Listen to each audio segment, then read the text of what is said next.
మరి మొదటి కూటంలో దేవుని వాక్యాన్ని అందించడానికి మన మధ్యలో దైవజనులు శామ్యూల్ రాజు గారు మరి ఉండి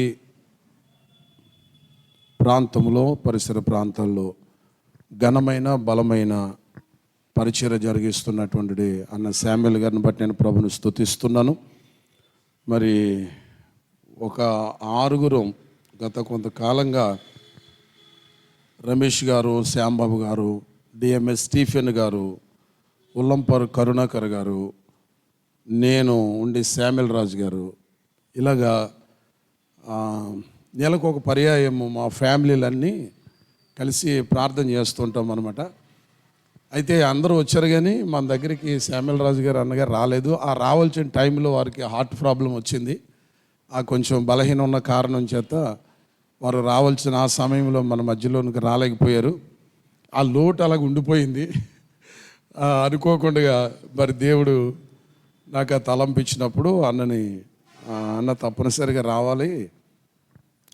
నేనైతే వారి దగ్గరికి కొన్ని పర్యాయాలు వెళ్ళాను, కానీ వారు మన మధ్యలోకి రాలేదు. ఐపీసీ పరిచర్య ద్వారా ఉండి ప్రాంతంలో పరిసరాల్లో చాలా ఘనమైన దేవుని సేవ జరిగిస్తున్న దైవజనులు మరి నాకు అత్యంత ప్రియులు శామ్యూల్ రాజు అన్న గారిని బట్టి ప్రభుని స్తుతిస్తున్నాను.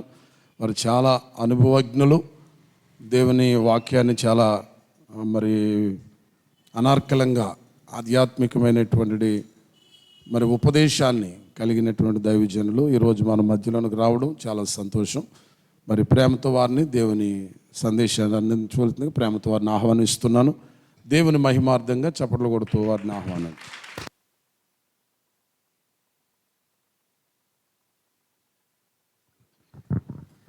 ఇంకో చిన్న విషయం ఏంటంటే ప్రస్తుతానికి కరెంట్ లేదు. ఆల్రెడీ తెలియజేశారు, అనౌన్స్మెంట్ చేశారు. కొంచెం ఓపిక చేసుకుని కూర్చోండి.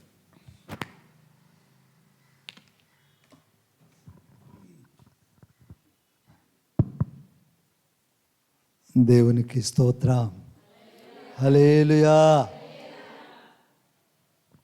మొట్టమొదటిగా మన ప్రభువు, మన రక్షకుడు, మన ప్రభు అయిన యేసుక్రీస్తుకు వందనాలు తెలియజేస్తూ ఉన్నాను. తదుపరి సంఘ బిడ్డలందరికీ ప్రభు పేరట వందనాలు తెలియజేస్తూ ఉన్నాను. ఆ తదుపరి దైవ సేవకులు సాల్మన్ రాజయ్య గారికి ప్రత్యేకమైన వందనాలు, వారి కుటుంబానికి వందనాలు. వాస్తవానికి నేను వారికంటే అనుభవనీయునేమి కాదు, కాకపోతే అందరూ వచ్చారు, నేను రావాల్సి ఉంది. ఆ లోటు భర్తీ చేయడం కొరకు నన్ను కూడా పిలిచారు. దేవుని స్తోత్రం.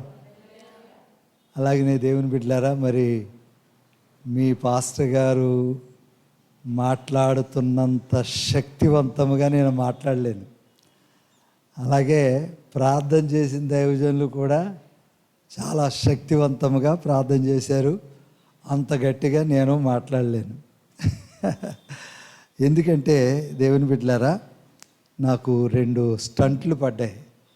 ఆ హార్ట్లో 2 స్టంట్లు పడ్డాయి. దానివల్ల కొంచెం బలహీనపరచబడ్డాను.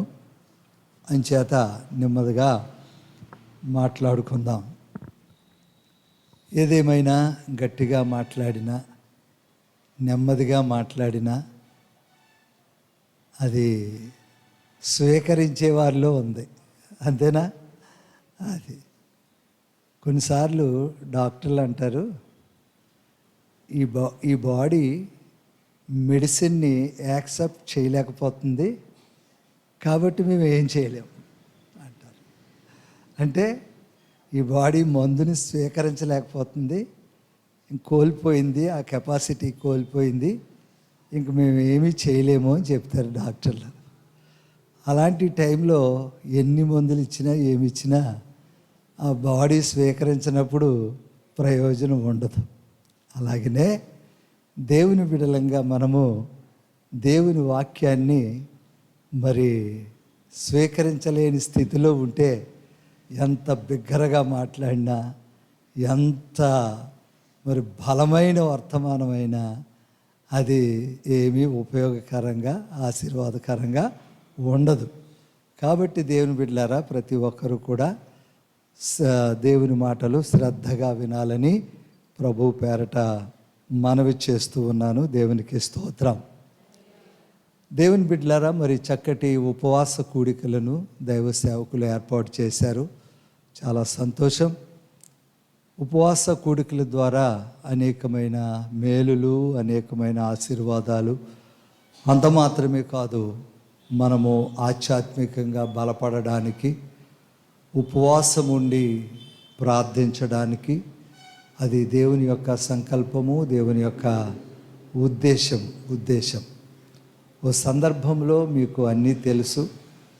భయంకరమైన పరిస్థితి ఎస్తేరు జీవితంలో ఏర్పడినప్పుడు ఆమె రాజు సముఖానికి వెళ్ళవలసిన పరిస్థితి వచ్చింది. వాస్తవానికి అక్కడ ఒక చట్టం ఉంది, అక్కడ ఒక రూల్ ఉంది.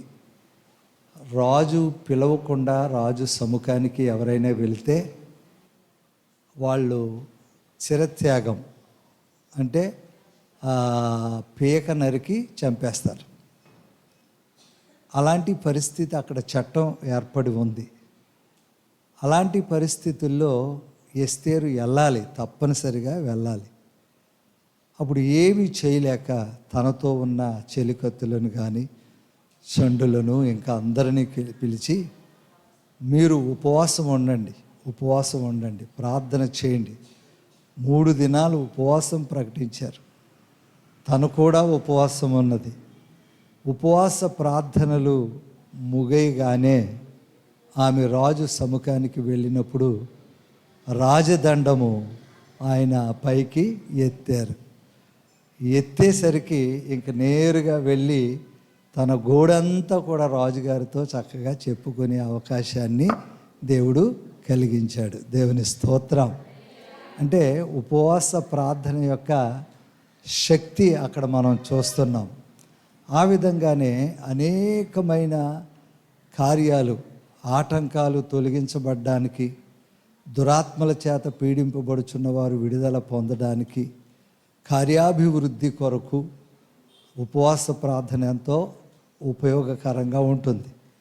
అది కేవలం విశ్వాసులకు మాత్రమే కాదు, దైవ సేవకులమైన మేము కూడా ఎన్నో సమస్యలు ఎదుర్కొంటూ ఉంటాం.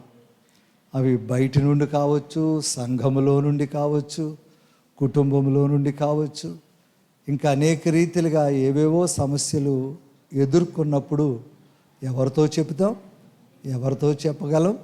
దేవుని బిడ్డలారా, మనకు దేవుడు ఒక గొప్ప ఆయుధాన్ని ఇచ్చాడు. అదే ఉపవాస ప్రార్థన. ఆ ఉపవాస ప్రార్థన ద్వారా మరి మేము కూడా అనేక మేలులు పొందుతూ ఉంటాం, జయాన్ని పొందుతూ ఉంటాం. దేవునికి స్తోత్రం కలుగునుగాక. అయితే మరి ప్రతిదీ ఉపవాసం గురించి కాదు, కానీ కొన్ని విషయాలు దేవుని వాక్యములో నుండి మనము ధ్యానం చేద్దాం. ఓకేనా? అందరూ శ్రద్ధగా నా మాటలు వినండి. దేవునికి స్తోత్రం.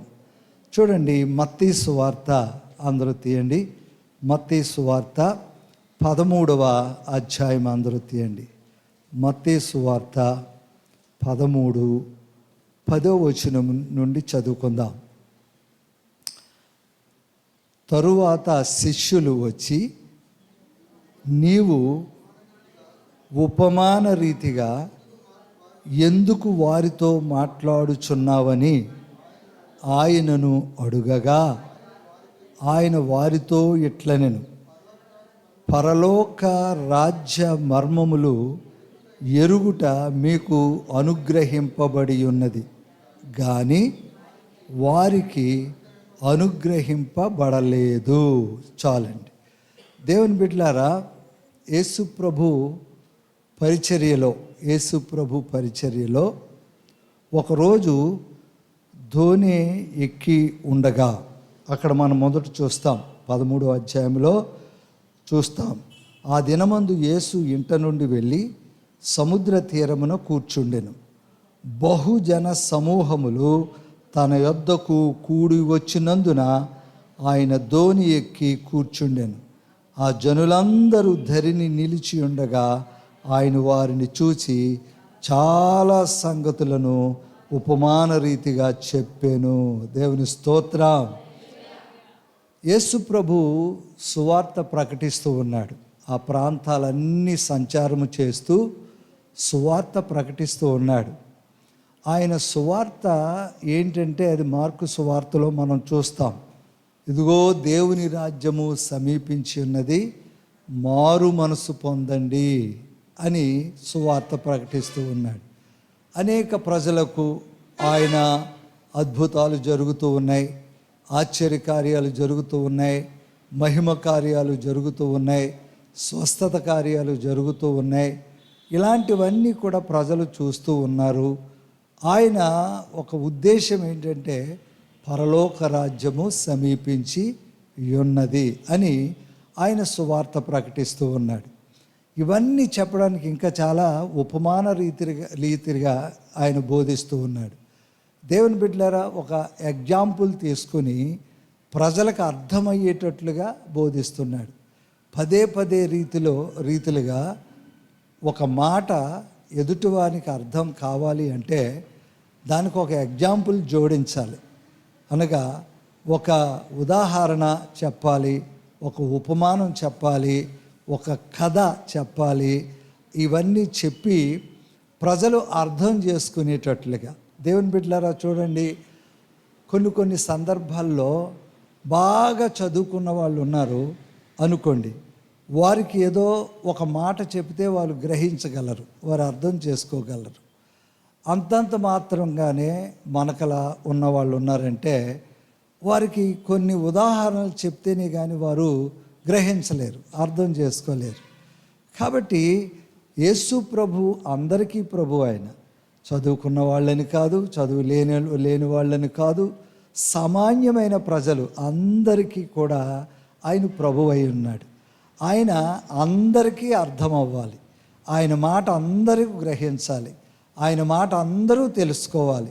వృద్ధులు, యవనులు, అలాగే చదువుకున్నవారు, పామరులు, సామాన్యులు అందరూ కూడా ఆయన మాట తెలుసుకుంటే ఆ మాట వారికి జీవాన్ని ఇస్తుంది, ఆ మాట వారిని బ్రతికిస్తుంది, ఆ మాట వారిని ధైర్యపరుస్తుంది, ఓదారుస్తుంది, ఆదరిస్తుంది. ఎందుకంటే ఆ మాట ఆయన మాట కనుక. దేవుని స్తోత్రం. అందుచేత ఈ విధంగా ఉపమాన రీతిగా చెప్తూ ఉంటే ఆ శిష్యులందరూ వచ్చి, ఏంటి ప్రభువా, ప్రతిదీ కూడా ఉపమానంగా మాట్లాడుతున్నావు, ఎందుకు అలాగా అని వారు యేసు ప్రభువుని ప్రశ్నించారు. యేసు ప్రభువుని ప్రశ్నిస్తే ఆయన ఏం చెప్తున్నారంటే, పరలోక రాజ్య మర్మములు ఎరుగుట మీకు అనుగ్రహింపబడి ఉన్నది. దేవుని స్తోత్రం. ఎందుకంటే వారిని పిలిచాడు, వారిని ఏర్పరుచుకున్నాడు, వారికి ట్రైనింగ్ ఇస్తున్నాడు, వారికి నేర్పిస్తున్నాడు. ఎందుకు ఈ బాధ్యత, ఈ భారం యేసు ప్రభు కలిగి ఉన్నాడంటే ఆయన మరి కొంత సమయం తర్వాత ఈ భూలోకంలో ఉండడు. ఆయన వచ్చిన పని ఆయన చేసి వెళ్ళిపోతాడు. దేవుని బిడ్డలారా, అది ఆయనకి తెలుసు.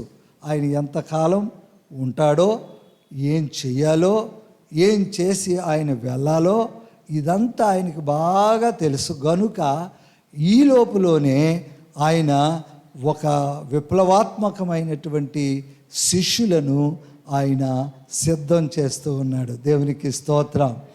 అందుకే ఇది మీకు అనుగ్రహింపబడింది, ఈ మర్మములు ఎరుగుట మీకు అనుగ్రహింపబడింది అని చెప్తున్నాడు. ఎందుకు మనందరికీ తెలుసు, మన భారతదేశానికి తోమా వచ్చాడు, ఆయన వారిలో ఒకడు. ఈ విధంగా అనేక చోట్లకు ఆయన శిష్యులు వెళ్ళి ఆయనను గూర్చి ప్రకటించారు, సువార్త ప్రకటించారు. యేసు జనన మరణ పునరుత్థానముల గురించి వారు ప్రకటించడం ద్వారా ఈరోజు ప్రపంచంలో అత్యధికమైనటువంటి స్థానంలో క్రైస్తవ ప్రజలు ఉన్నట్టుగా మనము చూస్తున్నాం. అంటే అత్యధికులుగా క్రైస్తవులు ఏర్పడ్డారు, ప్రభువుని నమ్ముకుని ప్రభు దగ్గరికి వచ్చారు. అలాగా అత్యధికముగా ప్రజలు ప్రభు యొద్దకు రావడానికి వీరిని నాటి నుండి వారిని పునాది వేసుకుంటూ వచ్చాడు, వారికి బోధించుకుంటూ వచ్చాడు, వారికి నేర్పించుకుంటూ వచ్చాడు, వారికి వివరించుకుంటూ వచ్చాడు, వారి ఎదుట ఎన్నో కార్యాలు చేస్తూ వచ్చాడు, ఎన్నో అద్భుతాలు జరుగుతూ వచ్చాయి, వారు చూస్తూ వచ్చారు.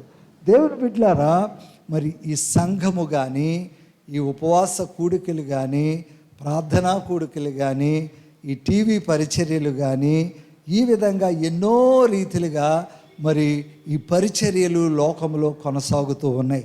ఈ పరిచర్యలన్నీ కూడా ఎందుకు అని అంటే ప్రతి ఒక్కరిని కూడా దేవుని రాజ్యము కొరకు సిద్ధపరచడానికి. దేవుని స్తోత్రం. ప్రతి ఒక్కరూ, ప్రపంచమంతా కూడా సువార్త పరిచర్య కొనసాగుతూ ఉంది. ఎందుకు అని అంటే అందరూ కూడా దేవుని రాజ్యము కొరకు సిద్ధపడాలి. ఆ సిద్ధపరచుట కొరకే ఈ సువార్త కూడికలు కానీ, ఉపవాస కూడికలు కానీ, ఆధ్యాత్మికంగా మనం బలపడాలి. మన తీర్మానము, మన నిర్ణయము, మన విశ్వాసము ఇదంతా కూడా క్రీస్తులో బలపరచబడి ఆయన రాజ్యము కొరకు సిద్ధపడాలి. ఆ విషయాన్ని ప్రభు మనకు తేటపరుస్తూ ఉన్నాడు. దేవునికి స్తోత్రం. దేవుని బిడ్డలారా, మీ అందరికీ తెలుసు, ఐగుప్తు దేశము నుండి లక్షలాది మంది ప్రజలు, లక్షలాది మంది విడుదల పొందారు. అవునా? ఐగుప్తు నుండి విడుదల పొందారు. లక్షలాది మంది ప్రజలు విడుదల పొందారు. వారందరికీ ముందే ప్రభు బోధించాడు, చెప్పాడు, ఇదిగో మీరు ఈ ఐగుప్తులో శ్రమలు పడుతున్నారు, ఈ ఐగుప్తీల చేత మీరు అణచివేతకు గురవుతున్నారు, మీరు దాస్యంలో ఉన్నారు, మీకు ఎంత కష్టపడినా, ఎంత పని చేసినా మీకంటూ సరైన గుర్తింపు ఇక్కడ లేదు, మీకు ఆహారము కూడా అరకొర ఆహారం ఇక్కడ పెడుతున్నారు, మిమ్మల్ని బానిసలుగా చూస్తున్నారు. ఇలాంటి బానిసత్వములో నుండి అణచివేతకు గురై వారు మొర్రపెట్టారు. నిర్గమకాండంలో మనం చూస్తే వారు మొర్రపెట్టారు, దేవునికి మొర్రపెట్టారు, ప్రభువా మా పితరుల దేవా మమ్మల్ని విడిపించని వారు మొర్రపెట్టారు. మేము ఇక్కడ ఇంత శ్రమ అనుభవిస్తున్నామని వారు మొర్రపెట్టినారు. దేవుని బిడ్డలారా, ఆ మొరాలకించినటువంటి దేవుడు ఏం చేశాడు? మోషేను ఏర్పరచుకొని, దేవుని బిడ్డలారా, వారందరినీ ఐగుప్తు నుండి విడిపించి వారిని ఎక్కడికి తీసుకెళ్తానని చెప్పాడు? పాలు తేనెలు ప్రవహించు దేశానికి. ఇక్కడున్న శ్రమలు అక్కడ ఉండవు, ఇక్కడున్న కష్టము అక్కడ ఉండదు, ఇక్కడున్న బాధ అక్కడ ఉండదు, ఇక్కడున్న వేదన అక్కడ ఉండదు, ఇక్కడున్న దేవుని బిడ్డలారా ఇక్కడున్నటువంటి అణచివేత అక్కడ ఉండదు. అక్కడ స్వేచ్ఛగా, స్వాతంత్ర్యముగా మీరు ప్రభువుని మహిమపరుస్తూ మీ జీవనాన్ని కొనసాగించవచ్చు అనేటువంటి ఒక చక్కటి ఉద్దేశాన్ని వారికి ముందుగానే ఆయన చెప్పి వారందరినీ నడిపిస్తున్నాడు. దేవుని బిడ్డలారా, వారందరూ వెళుతూ వెళుతూ వెళుతూ వెళుతూ వెళుతూ వెళుతూ ఈ మధ్యలో ఎన్నో శోధనలు, ఎన్నో ఇరుకులు, ఎన్నో ఇబ్బందులు ఎన్నో ఎదురయ్యాయి. ఎంతో వారు విసిగారు, వారు సనిగారు, ఏవేవో చేశారు. దేవుని బిడ్డలారా, ఇవన్నీ చేసి చెప్పబడిన ఈ పాలు తేనెలు ప్రవహించు కానాను మీకు ఇస్తాను, అక్కడ బాగుంటారు, మీరు హ్యాపీగా ఉంటారని చెప్పినా కూడా మధ్యలో వారు చాలా దేవుని మీద తిరుగుబాటు చేయటం వలన చివరికి దేవుని బిడ్డలారా ఇద్దరు, అంటే ఎవరెవరు? యెహోషువ, కాలేబు, వారిద్దరూ చేరారు. ద్వితీయోపదేశ కాండంలో అంటాడు, వారితో పాటు అభం శుభం తెలియని పిల్లలు కూడా అందులో చేరారు. మీరు ఈ లక్షలాది మంది ఏమైపోయారు? ఈ లక్షలాది మంది ఏమైపోయారు? దేవుని బిడ్డలారా, ఈ రోజున ఇప్పుడు మనం ఒక ప్రయాణంలో ఉన్నాం. మీకు అర్థమవుతుంది కదా, మనం ఇప్పుడు ఒక ప్రయాణంలో ఉన్నాం. ఎక్కడికా ప్రయాణం మంది? దేవుని బిడ్డలారా, ఎక్కడికి? మరి ఆ పాలు తేనెలు ప్రవహించు దేశానికి వారు వెళ్తే మనం పరమ కానానుకు ప్రయాణంలో ఉన్నాం. దేవుని స్తోత్రం. పరమ కానానుకు ప్రయాణం. ఈ భూమి మీద సమస్యలు ఉన్నాయి, బాధలు ఉన్నాయి, దుఃఖాలు ఉన్నాయి, ఈ భూమి మీద కష్టాలు ఉన్నాయి, ఈ భూమి మీద శ్రమలు ఉన్నాయి, ఈ భూమి మీద అణచివేతకు గురవుతూ ఉన్నాం. ఈ భూమి మీద చాలా ఇబ్బందులు పడుతున్నాం, శోధింపబడుతున్నాం, బలహీనులు అవుతున్నాం, మరి చాలా చాలా చాలా చాలా నలుగుడుకు గురవుతూ ఉన్నాం. ఇలాంటి పరిస్థితుల్లో మనకున్న గమ్యం ఒకటి. ఆ గమ్యంలో దేవుని బిడ్డలారా, ఆ పరమ కానాన్లో ఈ భూమి మీద ఉన్న ఆకలి దప్పుకులు అక్కడ ఉండవు, ఈ భూమి మీద ఉన్న శ్రమలు అక్కడ ఉండవు, ఈ భూమి మీద ఉన్న వేదనలు అక్కడ ఉండవు, ఈ భూమి మీద ఉన్న కష్టాలు, బాధలు, దుఃఖం, మరి ఈ వివాహాలు, ఈ బంధాలు, ఇవి ఏమి కూడా అక్కడ ఉండవు. ఇక్కడ ఏ సమస్య అయితే మనల్ని కృంగదీస్తుందో, ఏదైతే మనల్ని ఇబ్బంది పెడుతుందో, ఏదైతే మనల్ని బాధిస్తుందో, ఏదైతే మనల్ని నిరాశపరుస్తుందో, ఏదైతే కృంగదీస్తుందో, ఇలాంటి సమస్యలు ఏమీ కూడా ఆ రాజ్యంలో ఉండవు. అంత శ్రేష్టమైన ఆ రాజ్యము, దేవునికి స్తోత్రం. ఆ రాజ్యాన్ని పోల్చడానికి ఏమీ లేదు. ఈ ప్రపంచంలో మనం చూస్తే మీలో ఎవరైనా అమెరికా వెళ్ళారా? మీలో ఎవరైనా ఆస్ట్రేలియా వెళ్ళారా? మీలో ఎవరైనా లండన్ వెళ్ళారా? మీలో ఎవరైనా పాశ్చాత్య దేశాలకు వెళ్ళారా? వెళ్ళలేదు. ఒకవేళ అవి ఇప్పటికీ మనం చూస్తున్న వింటున్న వాటిని బట్టి చూస్తే అమ్మో గొప్ప దేశాలు, గొప్ప దేశాలు, చాలా డిసిప్లైన్ కలిగిన దేశాలు, చాలా అభివృద్ధి పొందిన దేశాలు. అమ్మో అక్కడున్న ఆ టవర్స్, అక్కడున్న ఆ రోడ్లు, అక్కడున్న ఆ ఆహార పదార్థాలు, అక్కడున్న ప్రజలు, అక్కడున్న ఇదంతా కూడా చెబుతుంటే మనం వింటున్నాం. అమ్మో ఎంత బాగుంటుందో అనుకుంటున్నాం. దేవుని బిడ్డలారా, ఈ ప్రపంచంలో ఏర్పడ్డటువంటి ఈ కొన్ని దేశాలే ఎంత గొప్పగా ఉంటే, వీటేటికి సంబంధం లేకుండా ఒక గొప్ప దేశం మన కొరకు ప్రభు సిద్ధపరిచాడు. దేవునికి స్తోత్రం, హల్లెలూయా. అది ఆ దేశాన్ని మనము దేనితోనూ పోల్చలేము, ఈ భూమి మీద ఉన్న దేనితోనూ పోల్చలేము. అంత ఉన్నతమైన దేశం, అంత గొప్ప దేశం, అంత దేవుని మహిమ మహిమ మహిమ.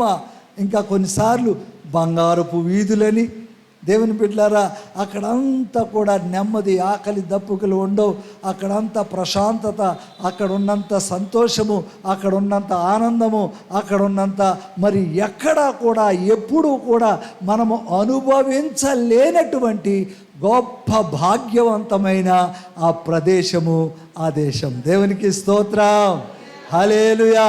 అందుకే యేసు ప్రభు అన్నారు, ఇదిగో నా తండ్రి ఇంట అనేక నివాసములు కలవు. నేను మీ కొరకు స్థలము సిద్ధపరచడానికి వెళుతున్నాను. నేను మరలా వస్తాను. నేను ఉండు స్థలములో మీరును ఉండులాగున తీసుకుని వెళ్తాను అని ప్రభు ఒక గొప్ప వాగ్దానం మనకు చేసి వెళ్ళారు. దేవుని స్తోత్రం. వాగ్దానము చేసిన దేవుడు ఎవరు? నమ్మదగిన దేవుడు. ఇప్పుడు ఇన్ని వాగ్దానాలు చేసి, ఇన్ని ఏర్పాట్లు చేసి, ఇన్ని రీతిలుగా ఆయన చేస్తూ ఉంటే మనం నమ్మలేదనుకోండి, ఎవరు దౌర్భాగ్యులు? మనమే. విశ్వసించకపోతే, నమ్మకపోతే, దాని మీద ఆశ పెట్టుకోకపోతే, దాని ఏమైనా సరే 600 106 నేను అక్కడికి చేరి తీరతాను అనేటువంటి ఒక తీర్మానము, పట్టుదల మనలో లేకపోతే మనంత దౌర్భాగ్యులు మరొకరు ఉండరు. దేవుని స్తోత్రం. కాబట్టి దేవుని బిడ్డలారా, ఆ పరలోక వైభవములో నా బిడ్డలైన ప్రతి ఒక్కరూ కూడా అక్కడికి చేరి తీరాలి. నేను సిద్ధపరిచిన ప్రతి దానిని నా బిడ్డలు అనుభవించాలి. నేను ఏర్పరిచిన ప్రతి దానిని నా బిడ్డలు సొంతం చేసుకోవాలి. నా బిడ్డలు నా ఎదుట సంతోషముగా ఉంటున్నప్పుడు దానికి మించిన సంతోషము నాకు మరేముంది అని ప్రభు చాలా ఎదురు చూస్తూ ఉన్నాడు. దేవుని స్తోత్రం. అందుకే ఆ యేసు ప్రభు మన కొరకు ఆయన పరలోకము నుండి దిగి వచ్చి ఆయన చేయవలసినదంతా ఆయన చేశాడు. అది మనకి ఇవ్వాలి అంటే మన వల్ల సాధ్యము కాదు. మనం పొందాలంటే మన వలన మన జ్ఞానం కానీ, మన తెలివితేటలు కానీ, మనకున్న బలం కానీ, మనకున్న బలగం కానీ, మనకున్న ఆస్తి కానీ, మనకున్న ఐశ్వర్యం కానీ, మనకున్న చదువు కానీ, మనకున్న ఏది కూడా ఆ రాజ్యానికి మనలను చేర్చలేవు. ఆ విషయాన్ని గ్రహించాలి. ఒకవేళ డబ్బుతో గనక పరలోక రాజ్యాన్ని కొనాలి అని అంటే, దేవుని బిడ్డలారా, ప్రపంచంలో మరి కుబేరులు ఉన్నారు. ఈ మధ్యకాలంలో డబ్బు ఖర్చు పెట్టి అంతరిక్షంలోనికి వెళ్ళి అక్కడ ఒక 10 రోజులు విజిట్ చేసి రావాలని ఇప్పటికే చాలామంది బుకింగ్ చేసుకున్నారంట. బుకింగ్ చేసుకుంటే ఇంకా నేను చేసుకుంటానంటే ఇప్పుడు ఖాళీలు లేవు, నెక్స్ట్ ట్రిప్లో వెళ్తురు కానీ అని చెప్తున్నారట. కోట్లు ఖర్చు పెట్టి అంతరిక్షానికి. ఇప్పుడు మనం వెళ్ళగలమా? అంతరిక్షానికి మనం వెళ్ళలేము. మన దగ్గర ఏమి లేవు. ఎందుకు లేవు? కోట్లు కుట్టించుకుంటే బోల్డ్ కోట్లు, కానీ ఆ కోట్లు పనికి రావు. దేవుని బిడ్డలారా, ఆ డబ్బుతో వారు వెళ్తున్నారు. అలాగే పరలోక రాజ్యం కూడా ఇన్ని కోట్లు పెడితే పరలోకం, ఇన్ని కోట్లు ఇస్తే పరలోకం అని చెప్తే మందాక వస్తుందంటారా? కానీ దేవుడు ఎంత గొప్ప దేవుడు అంటే, దేవుని బిడ్డలారా, దానికి కొన్ని కండిషన్స్ పెట్టాడనమాట. ఆ కండిషన్కి ధనవంతుడు ఎవడో కూడా నిలవలేడు. ఆ విషయాన్ని మనం చూద్దాం. అందుకే ప్రభు అంటున్నాడు వాళ్ళతో, ఇదిగో పరలోక రాజ్యం మర్మములు ఎరుగుట మీకు అనుగ్రహింపబడి ఉన్నది. ఎందుకంటే రేపు మీరు వెళ్ళాలి. ఇది మీరు గ్రహించాలి. ఈ పరలోక రాజ్యం యొక్క వైభవాన్ని మీరు గ్రహించాలి, మీరు అర్థం చేసుకోవాలి, మీరు తెలుసుకోవాలి, మీరు దాని కొరకు మీరు సిద్ధపడాలి, అనేకులను సిద్ధపరచాలి. అందుకే మీకు అనుగ్రహింపబడి ఉన్నది. దేవునికి స్తోత్రం. అదే బాధ్యత వారికే కాదు, రక్షింపబడిన ప్రతి ఒక్కరి మీద ఈ బాధ్యత, ఈ బరువు ఉన్నది. దేవుని స్తోత్రం. ఈరోజు సమాజంలో ఎలా ఉన్నారంటే, దేవుని దగ్గరికి వచ్చి బాప్తిస్మం పొంది గుళ్ళోకి వెళ్తున్నాం, ప్రార్థన చేస్తున్నాము అంటే వారి సొంత విషయాల కొరకు, వారి సొంత అక్కర్ల కొరకు, వారి సొంత వాటి కొరకు ఎలా ఉందంటే, చూడండి, రోజున ఎవరో చెప్తున్నారు, నువ్వు బాప్తిసం తీసుకుంటే నీకు గమ్ముని పెళ్ళి అవుతుంది, బాప్తిసం తీసుకుంటే మీ గేది మంచి పాలిస్తుంది, నువ్వు బాప్తిసం తీసుకుంటే నువ్వు ఇల్లు కడతావు, నువ్వు బాప్తిసం తీసుకుంటే నువ్వు పాస్ అవుతావు, నువ్వు బాప్తిసం తీసుకుంటే ఉద్యోగం వస్తుంది, నువ్వు బాప్తిసం తీసుకుంటే నువ్వు చాలా అభివృద్ధి చెందుతావు, నువ్వు అన్నీ అనుకున్నవన్నీ జరుగుతాయి అని చెప్పేవాళ్ళు చాలామంది ఉన్నారు. నిజమంటారా? మీరు కూడా అలా అనుకుంటున్నారా? చెప్పండి. బాప్తిసం తీసుకుంటే ఇవన్నీ జరిగితే బాప్తిసానికి వాటికి సంబంధం ఉందా? లేదు. దేవుని బిడ్డలారా, ఆలోచించండి. ఎందుకంటే అంచె దినాలు, అపాయకరమైన దినాలు మనం జీవిస్తూ ఉన్నాం. ఈ మధ్యకాలంలో ఏం జరుగుతుందంటే, ఇంచుమించు 25-30 సంవత్సరాల నుండి దేవుని సన్నిధికి వెళ్తున్న ఒక సహోదరి వారి దగ్గరికి వచ్చి ఒక వ్యక్తి అడుగుతున్నాడు, నువ్వు దేవుణ్ణి నమ్ముకున్నావా?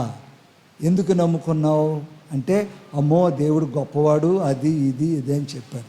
మరి నీ భర్త నమ్ముకున్నాడా? నా భర్త నమ్ముకోలేదు. నీ భర్త ఏమయ్యాడు? యాక్సిడెంట్ అయింది. మరి నువ్వు దేవుడిని నమ్ముకున్నావు కదా, నీ దేవుడు నీ భర్తను కాపాడలేదా? నీ భర్తను నీ దేవుడు కాపాడలేదా? మరి అలాంటప్పుడు నువ్వెందుకు గుడికి వెళ్ళడం, ఎందుకు ప్రార్థన చేయడం, ఎందుకు అది ఇది చేయడం? నువ్వు అక్కడికి వెళ్ళావా, ఇక్కడికి వెళ్ళావా, ఆ చోటకి వెళ్ళావా, ఈ చోటకి వెళ్ళావా అంటే వెళ్ళలేదు. ఎందుకు వెళ్ళలేదు? నా దగ్గర అన్ని డబ్బులు లేవు. అయితే నువ్వు అవన్నీ విడిచిపెట్టు. ఆ డబ్బులు, ఆ టికెట్లు, ఆ భోజనాలు, ఏర్పాట్లు అన్నీ నేను చూస్తాను, మేము చూస్తాం, కాబట్టి నువ్వు రా, అవన్నీ విడిచిపెట్టంటే 20-30 సంవత్సరాల సీనియర్ అయ్యున్న విశ్వాసి యేసు ప్రభువుని విడిచిపెట్టి కూడా వెళ్ళిపోయింది. అవన్నీ సరదాగా తిరిగి రావడానికి, యేసు ప్రభువుని విడిచిపెట్టి వాళ్ళు చెప్పిన మాట పలకడానికి, వారు చెయ్యమన్నట్టు చేయడానికి, వారు నడవమన్నట్టు నడవడానికి, వారు ఏ విధంగా చేయాలో ఇవన్నీ చేయడానికి ఆమె వెళ్ళిపోయింది. అంటే 20 సంవత్సరాల్లో ఆమె ఏమి నేర్చుకుంది? 20 సంవత్సరాల్లో ఆమె ఏమి ప్రభువు గురించి అవగాహన చేసుకుంది, దైవ చిత్తమే నేర్చుకుంది, దేవుని ఉద్దేశం ఏంటో, దేవుని ప్రణాళిక ఏంటో, దేవుని ఏర్పాటు ఏంటో అసలు ఏ మాత్రము కనీస వీళ్ళు కూడా జ్ఞానం లేనటువంటి పరిస్థితి. 20 సంవత్సరాలు సీనియర్ కలిగినటువంటి విశ్వాసి ఆ విధంగా ఉందంటే ఎంత సిగ్గుచేటు ఆలోచించండి. ఆమె అనేకులకు వెళ్ళి క్రీస్తును ప్రకటించవలసింది బదులుగా అనేకులను క్రీస్తు యొక్క గొప్పతనాన్ని చాటి చెప్పవలసినటువంటి ఆత్మీయ వయసు ఉన్నటువంటి దానిగా ఉన్నా కూడా ఆమెలో ఏమి లేదంటే వాక్య జ్ఞానము ఆమెలో లేదు, దైవికమైన నడిపింపు ఆమెలో లేదు. ఇలా ఉండడం వల్ల దేవుని బిడ్డలారా ఇక దేవుని రాజ్యం గురించి ఏం తెలుసుకోగలుగుతారు? అసలు మనం ఆ రోజు ఈ శిష్యులతో ప్రభు అన్నాడు, మీకు అనుగ్రహింపబడింది అని చెప్పాడు. వారందరూ కూడా లోతుగా గ్రహించారు కనుక క్రీస్తు కొరకు సిలువ వేయబడడానికి కూడా వారు వెనకాడలేదు. దేవుని స్తోత్రం. క్రీస్తు కొరకు వారు చంపబడడానికి కూడా వారు వెనుదీయలేదు. వారు క్రీస్తు కొరకు హింసింపబడడానికి కూడా వారు వెనుదీయలేదు. వారు క్రీస్తు కొరకు ఆకలి దప్పికలు కలిగి ఉండడానికి కూడా వారు ఏ మాత్రము కూడా వెనకడుగు వేయలేదు. ఎందుకంటే పౌలు అంటాడు కదో మాట, నేను బ్రతికుంటే క్రీస్తే, చావైతే లాభం. అంటే దాని అర్థం ఏంటి? నేను బ్రతుకున్నా క్రీస్తు కొరకే, చనిపోయినా ఆయన రాజ్యములో ఇంతకంటే శ్రేష్టమైన రాజ్యము నా కొరకుంది, నేను అక్కడికి చేరిపోతాను అనేటువంటి ఆ అండర్స్టాండ్కి వాళ్ళు వచ్చేసారు. అలాంటి ఆ అనుభవంలోనికి వారు వచ్చేసారు కనుక క్రీస్తు కొరకు వారు ధైర్యముగా ముందుకు సాగారు. దేవుని స్తోత్రం. అందుకే పరలోక రాజ్యము ఎరుగుట మీకు అనుగ్రహింపబడి ఉన్నది కానీ వారికి అనుగ్రహింపబడలేదు. ఆ సువార్త వినడానికి అదిగో నేను ధోని ఎక్కాను, చాలామంది గుంపులుగా వచ్చేసారు. వాళ్ళు ఏదో వింటున్నారు, వాళ్ళు ఏదో అవసరతల కొద్దీ వచ్చారు, వారు అక్కర్ల కొద్దీ వచ్చారు, వారు వింటున్నారు. కానీ వారికి కూడా అవసరమే, కానీ మీకు అనుగ్రహింపబడింది. మీ ద్వారా వారు వినాలి, వారు గైకొనాలి, వారు తెలుసుకోవాలి. ఇదంతా కూడా రాజ్య సువార్త సర్వలోకానికి వెళ్ళాలి. అది అందుకే మరొక చోట అంటాడు కదా, ఇదిగో నేను ఏ సంగతులైతే మీకు ఆజ్ఞాపిస్తూ ఉన్నానో వీటన్నిటినీ వారు గైకొనున్నట్లుగా వారికి బోధించండి. వారు గైకొనున్నట్లుగా బోధించండి. గైకొని వారు వస్తే తండ్రి యొక్కయు కుమారుని యొక్కయు పరిశుద్ధాత్మ యొక్క ఈ నామములోనికి బాప్తిస్మం ఇవ్వండి అని అదే శిష్యులతో ప్రభు చెప్పినట్లుగా మనం చూస్తున్నాం. దేవుని స్తోత్రం. అందుచేత దేవుని బిడ్డలారా చాలామంది ఎందుకు ఈ విషయం చెప్తున్నాడంటే ఇక్కడ చూడండి 12వ వచనంలో ఆఖరి మాట మనం 13వ వచనం, ఇందు నిమిత్తమై నేను ఉపమాన రీతిగా వారికి బోధించుచున్నాను, ఎందుకంటే వారు గ్రహింపక ఉన్నారు అంటున్నాడు. వారు గ్రహించే స్థితిలో లేరు, అది వెంటనే గ్రహించలేరు. నెమ్మదిగా వారు గ్రహింపులోకి వస్తారు. దేవునికి స్తోత్రం. మరొక విషయాన్ని మనం చూద్దాం. అందుకే ప్రభు పరలోక రాజ్యమును గురించి పదే ఉపమాన రీతిగా ఆయన మాట్లాడుతూ వస్తూ ఉన్నాడు. ఎందుకంటే ఒక విషయం ఉంది చూడండి.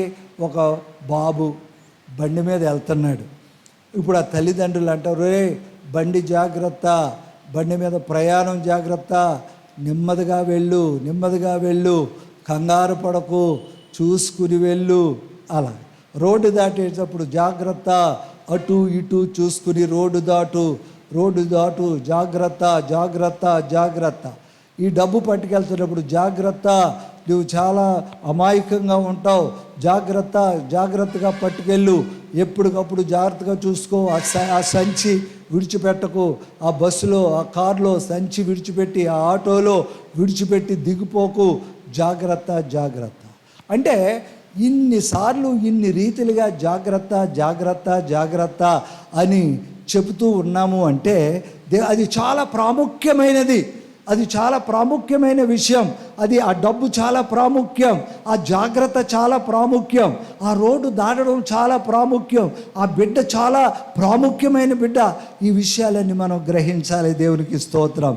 అందుకే తన బిడ్డల కొరకు దేవుడు చాలా జాగ్రత్తలు నేర్పిస్తూ ఉన్నాడు. అందుకే ప్రతిదీ కూడా ఉపమాన రీతిగా ఆయన చెబుతూ వచ్చాడు. దేవునికి స్తోత్రము కలుగునుగాక. 24వ వచనాన్ని చూడండి. 24వ వచనం. మరియు ఆయన మరి ఒక ఉపమానం వారితో చెప్పాను.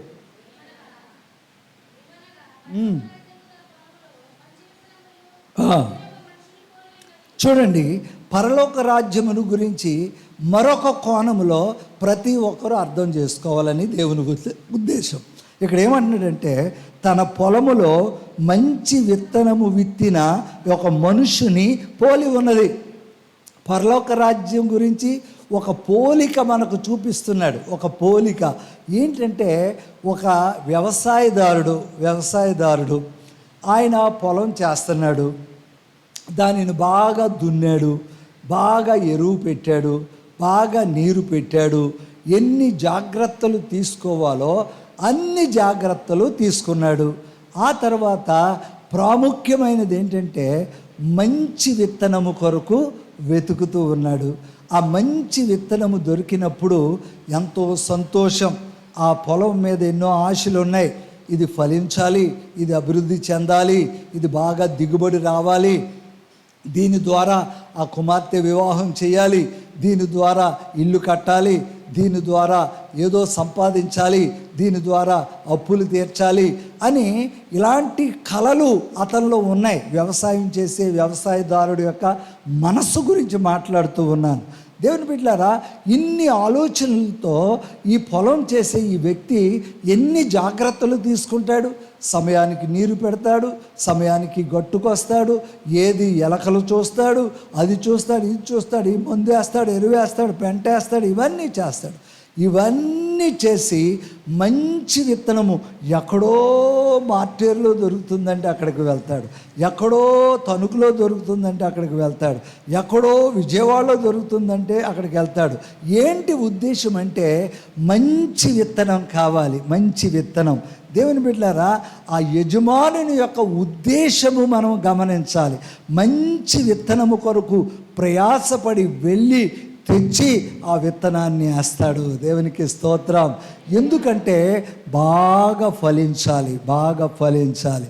అదే దేవుని వాక్యం చెప్పే ఉద్దేశం ఏంటంటే, ఈ అంచె దినాల్లో, అపాయకరమైన దినాల్లో శత్రువు చాలా విరివిగా వాడు ప్రజలను మరి దారి తప్పించే ప్రయత్నంలో ఉన్నాడు. దేవునికి స్తోత్రం.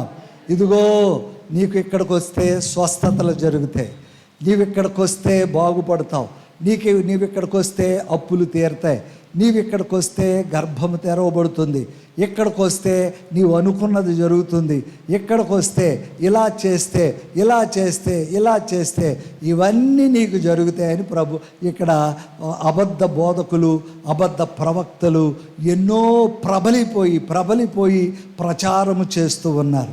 ఇలాంటి పరిస్థితి అవసరతలు ఎవరికి ఉండవు? అవసరతలు అందరికీ ఉంటాయి, కష్టాలు అందరికీ ఉంటాయి, అప్పులు అందరికీ ఉంటాయి, శ్రమలు అందరికీ ఉంటాయి, బాధలు అందరికీ ఉంటాయి. ఈ బాధలను బట్టి, ఈ శ్రమలను బట్టి శత్రువు చాలా వాటిని దృష్టిలో పెట్టుకొని దేవుని వాక్యములో నుండి, దేవుని సన్నిధిలో నుండి, దేవుని ఉపదేశములో నుండి శత్రువు చాలా జాగ్రత్తగా ట్రాప్ చేసి దారి మళ్ళిస్తూ ఉన్నాడు. దేవునికి స్తోత్రం. దారి మళ్ళిస్తూ ఉన్నాడు. వాస్తవానికి ఇవన్నీ ఇవ్వడానికి యేసు ప్రభు శిలువ యజ్ఞము చెయ్యాలా? శిలువ యజ్ఞము చేసింది అందుకేనా? గాయపరచబడింది మరి నీ అవసరతలు తీర్చడానిక? హింసింపబడింది నీ అవసరతలు తీర్చడానిక? ఆయన కొరడాలతో దెబ్బలు తిన్నది, రక్తము కార్చబడింది కేవలము ఈ భూ సంబంధమైన భౌతికమైన అవసరతల కొరక ఆయన అంత త్యాగం చేసింది? దేవుని బిడ్డలారా, ఈ ఆలోచన రావాలి దేవుని బిడ్డలైన వారికి. ఇవన్నీ ఎంత త్యాగం చేసి, ఎంత ప్రయాసపడి, ఎంత దెబ్బలు తిని, ఎంత వెలివేయబడి, ఎంత దూషింపబడి, ఎంత పిడుగుద్దులు కొద్దబడి, ఎంత సిలువ మ్రాను మోసి, ఆ సిలువ మ్రాను మీద మేకులతో కొట్టబడి, ఆయన మరి నిలబెట్టబడి, ఆ 3వ దినాన్న అతన్ని తీసి దేవుని బిడ్డలారా ఆయన చంపబడి సమాధి చేయబడ, ఇవన్నీ కూడా కేవలము నీ భూ సంబంధమైన, ఈ భౌతిక సంబంధమైన ఈ అవసరతల కోసం ఎంత చేయాలా ఆలోచించండి. దేవుని బిడ్డలారా, ఆ చేసింది ఎందుకు అంటే మనల్ని రక్షించి ఆయన రాజ్యములో చేర్చడానికి. ఈ సమస్యలు ఎలాగే ఉంటాయి. చాలామంది వారు చూడండి, ఒక వ్యక్తి బంగారం శుద్ధి చేస్తాము హో అని తిరుగుతున్నాడంట.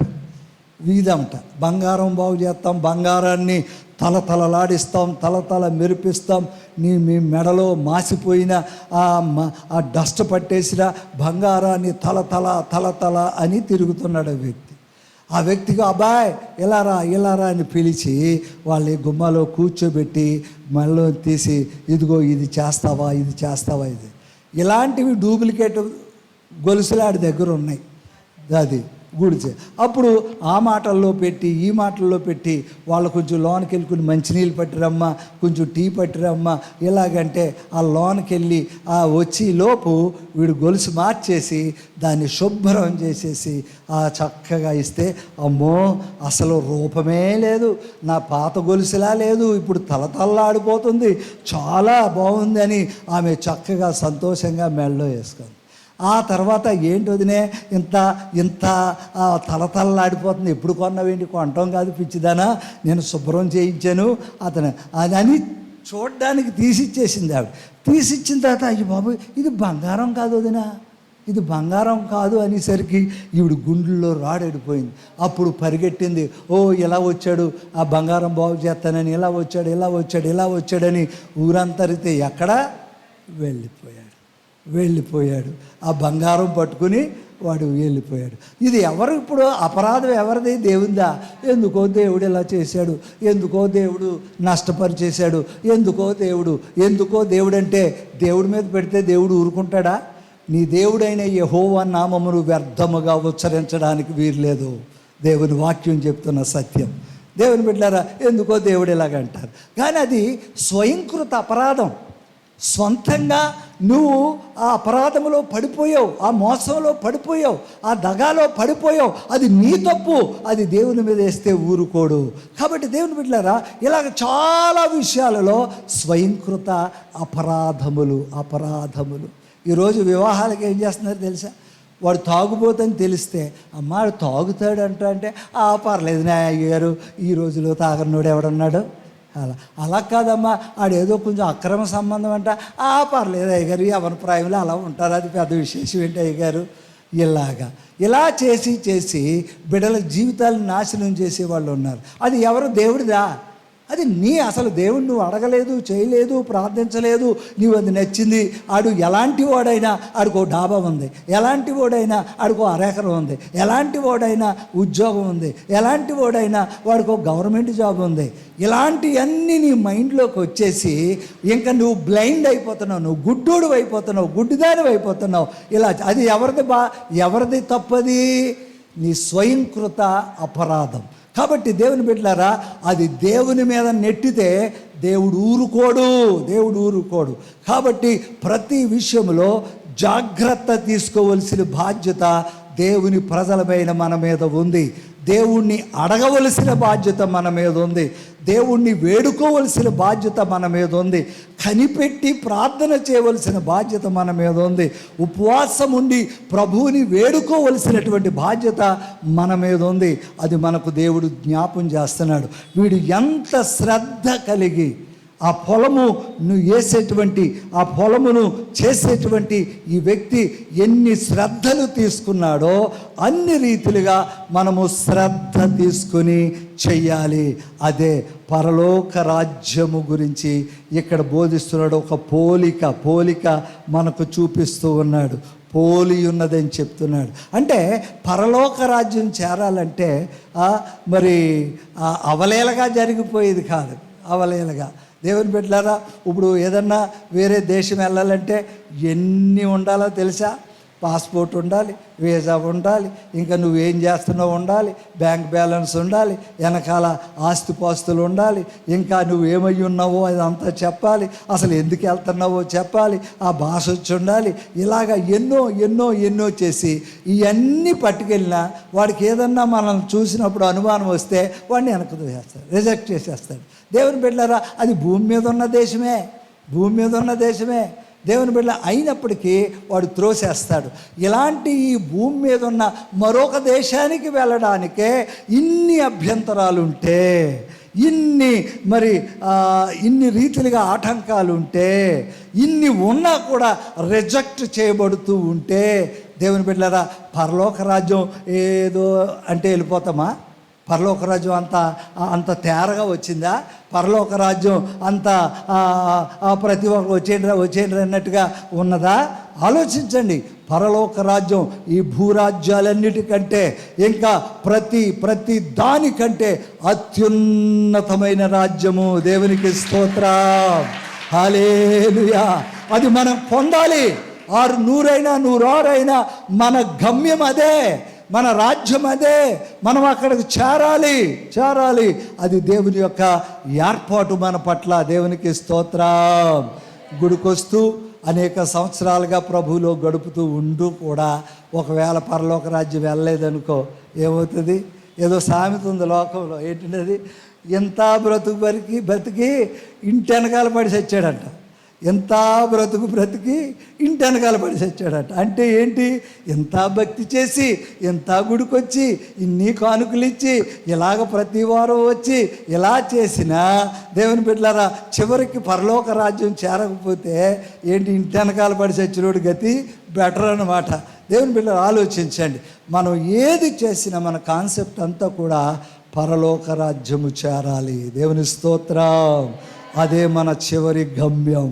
అక్కడ యుగయుగాలు తరతరాలు ప్రభుతో గడిపే దేశం.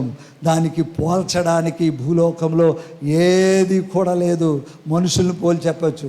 ఒకసారి ఒక అతను పెళ్లి చూపులకి వెళ్ళొచ్చిన తర్వాత, వెళ్ళావు కదా, ఎలా ఉంది అమ్మాయి, ఏంటంటే ఎలా ఉంటుంది, ఏంటి ఫోటో ఏమైనా తెచ్చావంటే, ఫోటో తేలేదు కానీ మన ఆ వీధి చివర ఆ సిస్టర్ ఉంటుంది చూడు, అచ్చం అలా ఉంటుంది. అంటే పోల్చి చెప్పడానికి ఎవరో ఒకరు ఉంటారు. ఏదో దేశం ఉంటుంది, ఏదో బిల్డింగ్ ఉంటుంది, ఏదో చర్చ్ ఉంటుంది, ఏదో అది ఉంటుంది, ఇది ఉంటుంది, పోల్చి చెప్పడానికి. కానీ పరలోక రాజ్యం ఎలా ఉంటుంది అని పోల్చడానికి ఏది కూడా భూమి మీద లేదు. అంత ఉన్నతమైన రాజ్యము. దేవునికి స్తోత్రం, హల్లెలూయా. అలాగనే మరొక మాట మనం చూద్దాం. చూడండి, 33వ వచనాన్ని చూద్దాం. 33. ఆయన మరి ఒక ఉపమానం వారితో చెప్పాను. పరలోక రాజ్యము ఒక స్త్రీ తీసుకొని పిండంతయు పులిసి పొంగు వరకు 3 కొంచెముల పిండిలో దాచిపెట్టిన పుల్లని పిండిని పోలి ఉన్నది. దేవునికి స్తోత్రం, హల్లెలూయా. ఇక్కడ పరలోక రాజ్యముల గురించి మరొక విషయం చెప్తున్నాడు. దేవుని బిడ్డలారా, ఆలోచించండి.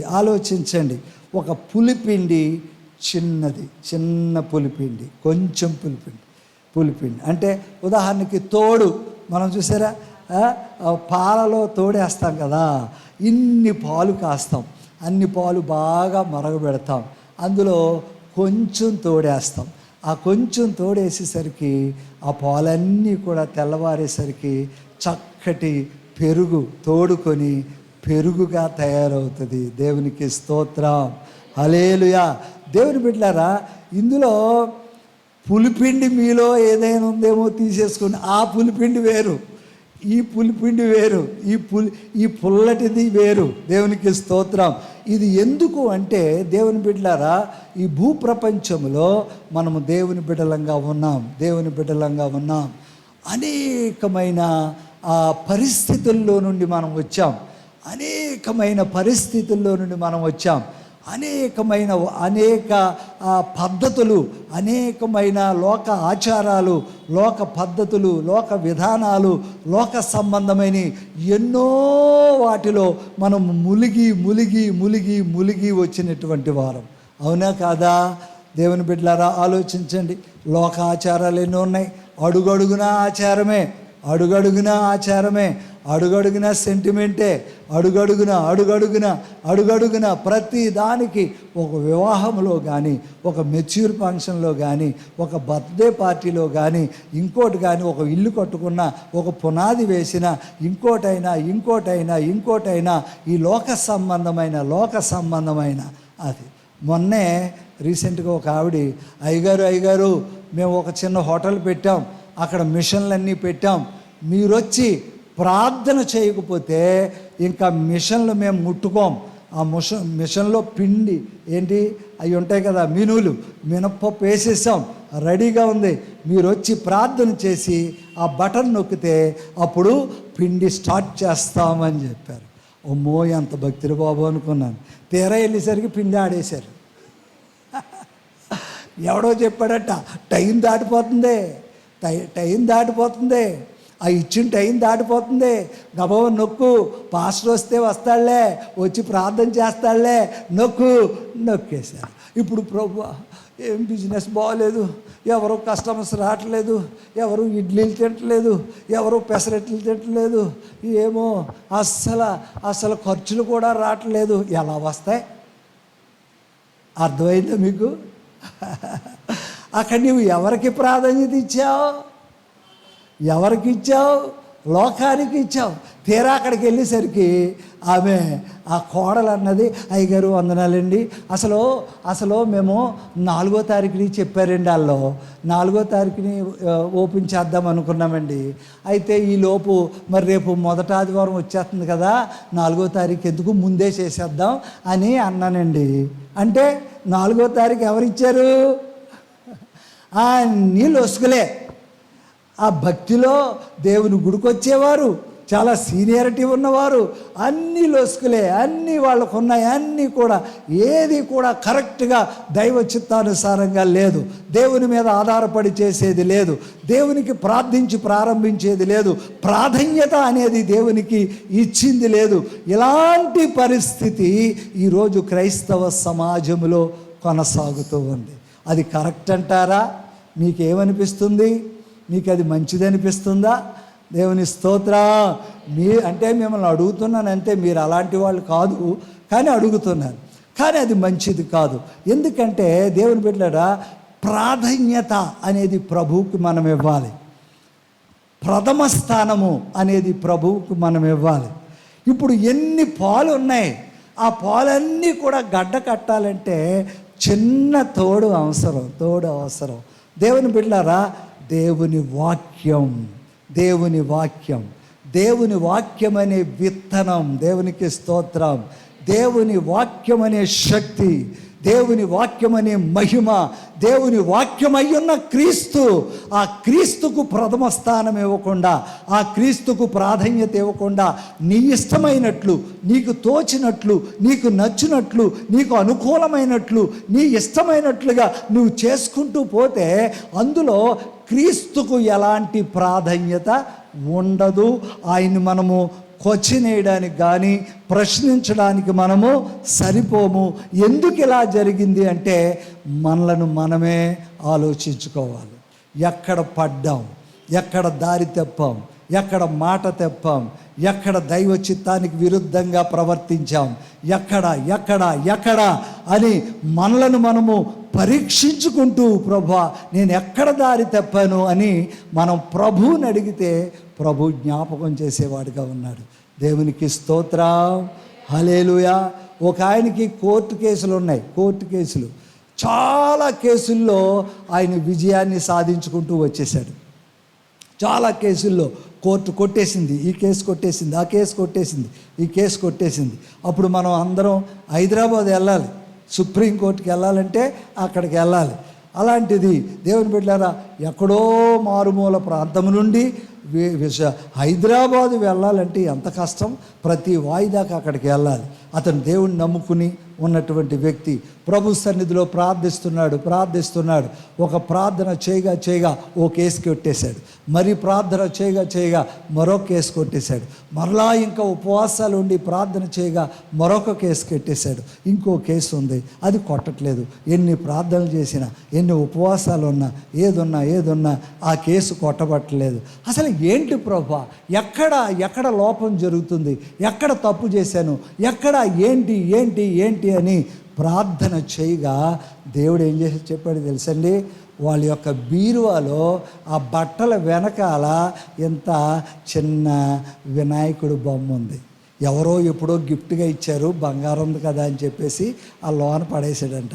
అది ఆ వెనకాల, ఆ రేకు వెనకాల అది అలాగా దూరి అక్కడ ఉండిపోయింది. దేవుడు అది చూపించాడంట.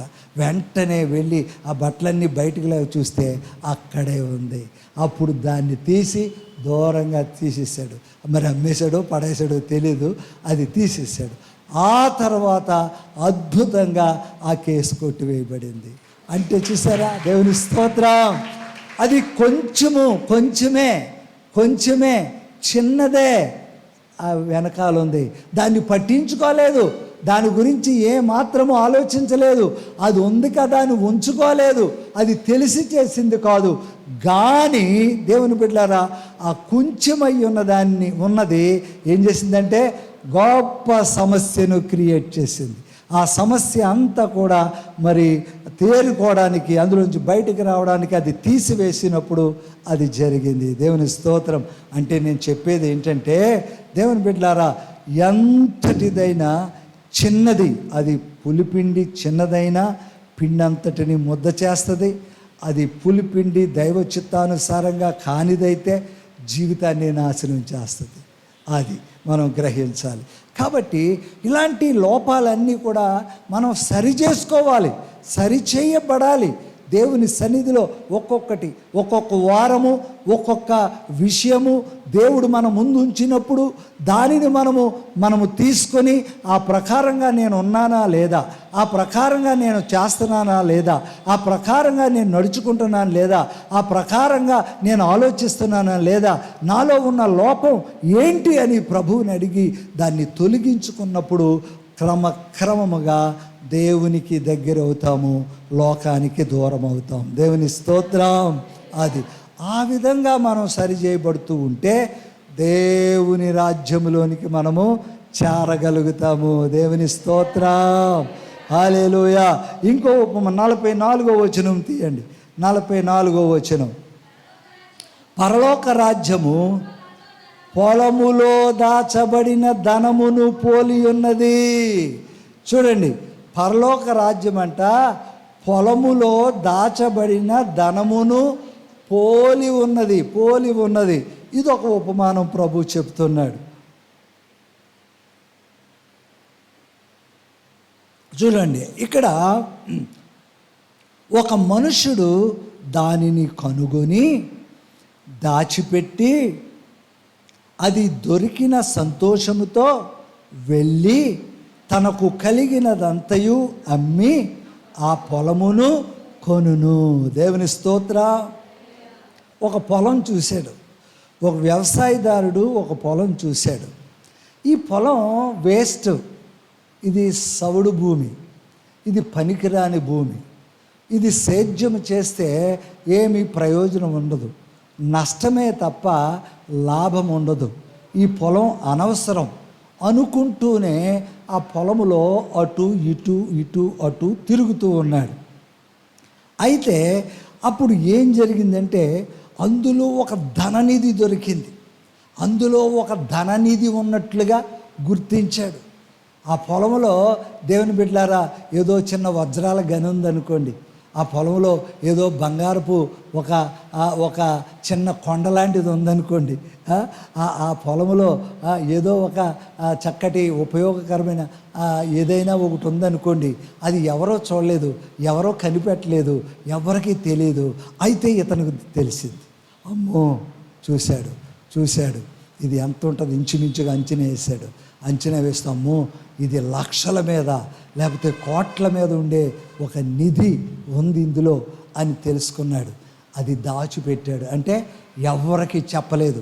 ఈ పొలంలో ఈ నిధి ఉంది, ఈ పొలంలో ఇంత విలువైన గని ఉంది, ఈ పొలంలో ఎంత ఉపయోగకరమైనటువంటి ఆ ఇది ఉంది అని అతను ఎవరికి చెప్పలేదు. దాచిపెట్టాడు. ఆ విషయాన్ని దాచిపెట్టాడు. అప్పుడు చాలా సంతోషంగా ఉత్సాహంగా ఇంటికి వచ్చేసి తనకు కలిగినదంతయు, దేవుని బిడ్డలారా, అతనుకున్న ఇల్లు, అతనుకున్న ఓకలి, అతనుకున్న భూమి, అక్కడికున్న సైటు, అతనుకున్న అది అన్నీ బేరం పెట్టేశాడు. మరి ఇంట్లో భార్య పిల్లలు అందరూ ఏంటి ఇతనికి పిచ్చి పట్టిందా, ఈయనకేంటి మతిపోయిందా, ఈయనకేంటి వెనక ముందు ఆలోచన లేదు, ఇతను ఏంటి అసలు పిల్లల గురించి భార్య గురించి, అసలు రేపు వాళ్ళ పెళ్ళిళ్ళు చేయాలి, వాళ్ళకి ఇల్లు కట్టాలి, ఇప్పటికే చాలా ఇబ్బందులు పడుతున్నాం, ఏదో అది ఉన్నదనే కదా, ఏదో ఆ సైట్ ఉందనే కదా, ఏదో ఈ ఇల్లు ఉందనే కదా, ఏదో ఈ చిన్నది ఉన్నదనే కదా, ఇదేదో చేసి వాళ్ళు పెళ్లి చేయాలని మేము అనుకుంటూ ఉంటే ఏంటి మనుషుడు ఇలాగ అయిపోయాడు, ఏంటి ఇలా చేశాడు, ఇదంతా బేరం పెట్టేశాడు ఏంటి అని చెప్పేసి అందరూ తర్జన అయిపోతున్నారు, బాధపడిపోతున్నారు, అడగలేకపోతున్నారు. ఏంటి ఇలా చేస్తున్నావని అడగలేకపోతున్నారు. భార్య అడగలేకపోతుంది, కుమారులు అడగలేకపోతున్నారు, కుమార్తెలు అడగలేకపోతున్నారు. ఇవన్నీ చాలా నలిగిపోతున్నారు వీళ్ళంతా కూడా. ఎవరు నలిగిపోయినా నాకు అనవసరం, ఎవరు ఏమనుకున్నా నాకు అనవసరం, ఇది అమ్మి తీరాలి అని మొత్తం అమ్మేసాడండి అయ్యగారు. మొత్తం అమ్మేసి అప్పుడు ఏం చేశాడంట, ఆ పొలాన్ని కొనేశాడు. దేవుని స్తోత్రం. మీకు అర్థమైందా? ఆ పొలాన్ని కొనేశాడు. అది సౌడిదే కావచ్చు, అది పంట పండకపోవచ్చు, అది మరి ఏదైనా కావచ్చు, దానికంటే శ్రేష్టమైన నిధి అందులో ఉంది. దేవునికి స్తోత్రం. హల్లెలూయా. శ్రేష్టమైన నిధి ఉంది. అతని దృష్టి ఆ నిధి మీద ఉంది, అతని మనస్సు ఆ నిధి మీద ఉంది. ఇంత విస్తారమైన పొలం నాకు అక్కర్లేదు, అందులో దాగి ఉన్న ఆ నిధి దీనంతటికంటే, నాకున్న ఇల్లు ఓకలన్నిటికంటే శ్రేష్టమైన నిధి అందులో ఉంది. దాని మీద అతను ఫోకస్ చేశాడు, దాని మీద మనసు పెట్టాడు, దాన్ని దృష్టిలో పెట్టుకున్నాడు. ఇవన్నిటినీ తీసేశాడు, దాన్ని ఆ పొలాన్ని కొనేశాడు. దేవుని స్తోత్రం. హల్లెలూయా. అది మన భక్తి జీవితంలో అదే ప్రభు మనకు నేర్పిస్తున్నాడు. ఈ భూ సంబంధంగా ఎన్నో ఉన్నాయి, మనకు ఆస్తులు ఉన్నాయి, ఐశ్వర్యాలు ఉన్నాయి, పేరు ఉన్నది, పలుకుబడి ఉంది, మనకి మంచి కులం ఉంది, లేకపోతే మనకు ఆస్తి ఉంది, మంచి ఉద్యోగం ఉంది, మంచి అది ఉంది, ఇది ఉంది, నాకు పలుకుబడి ఉంది, నాకు వాళ్ళు తెలుసు, డిఎస్పి తెలుసు, ఎమ్మెల్యే తెలుసు, ఎంపీ తెలుసు, నాకు మరి ఈ యొక్క ప్రైమ్ మినిస్టర్ తెలుసు, లేక ఇది తెలుసు.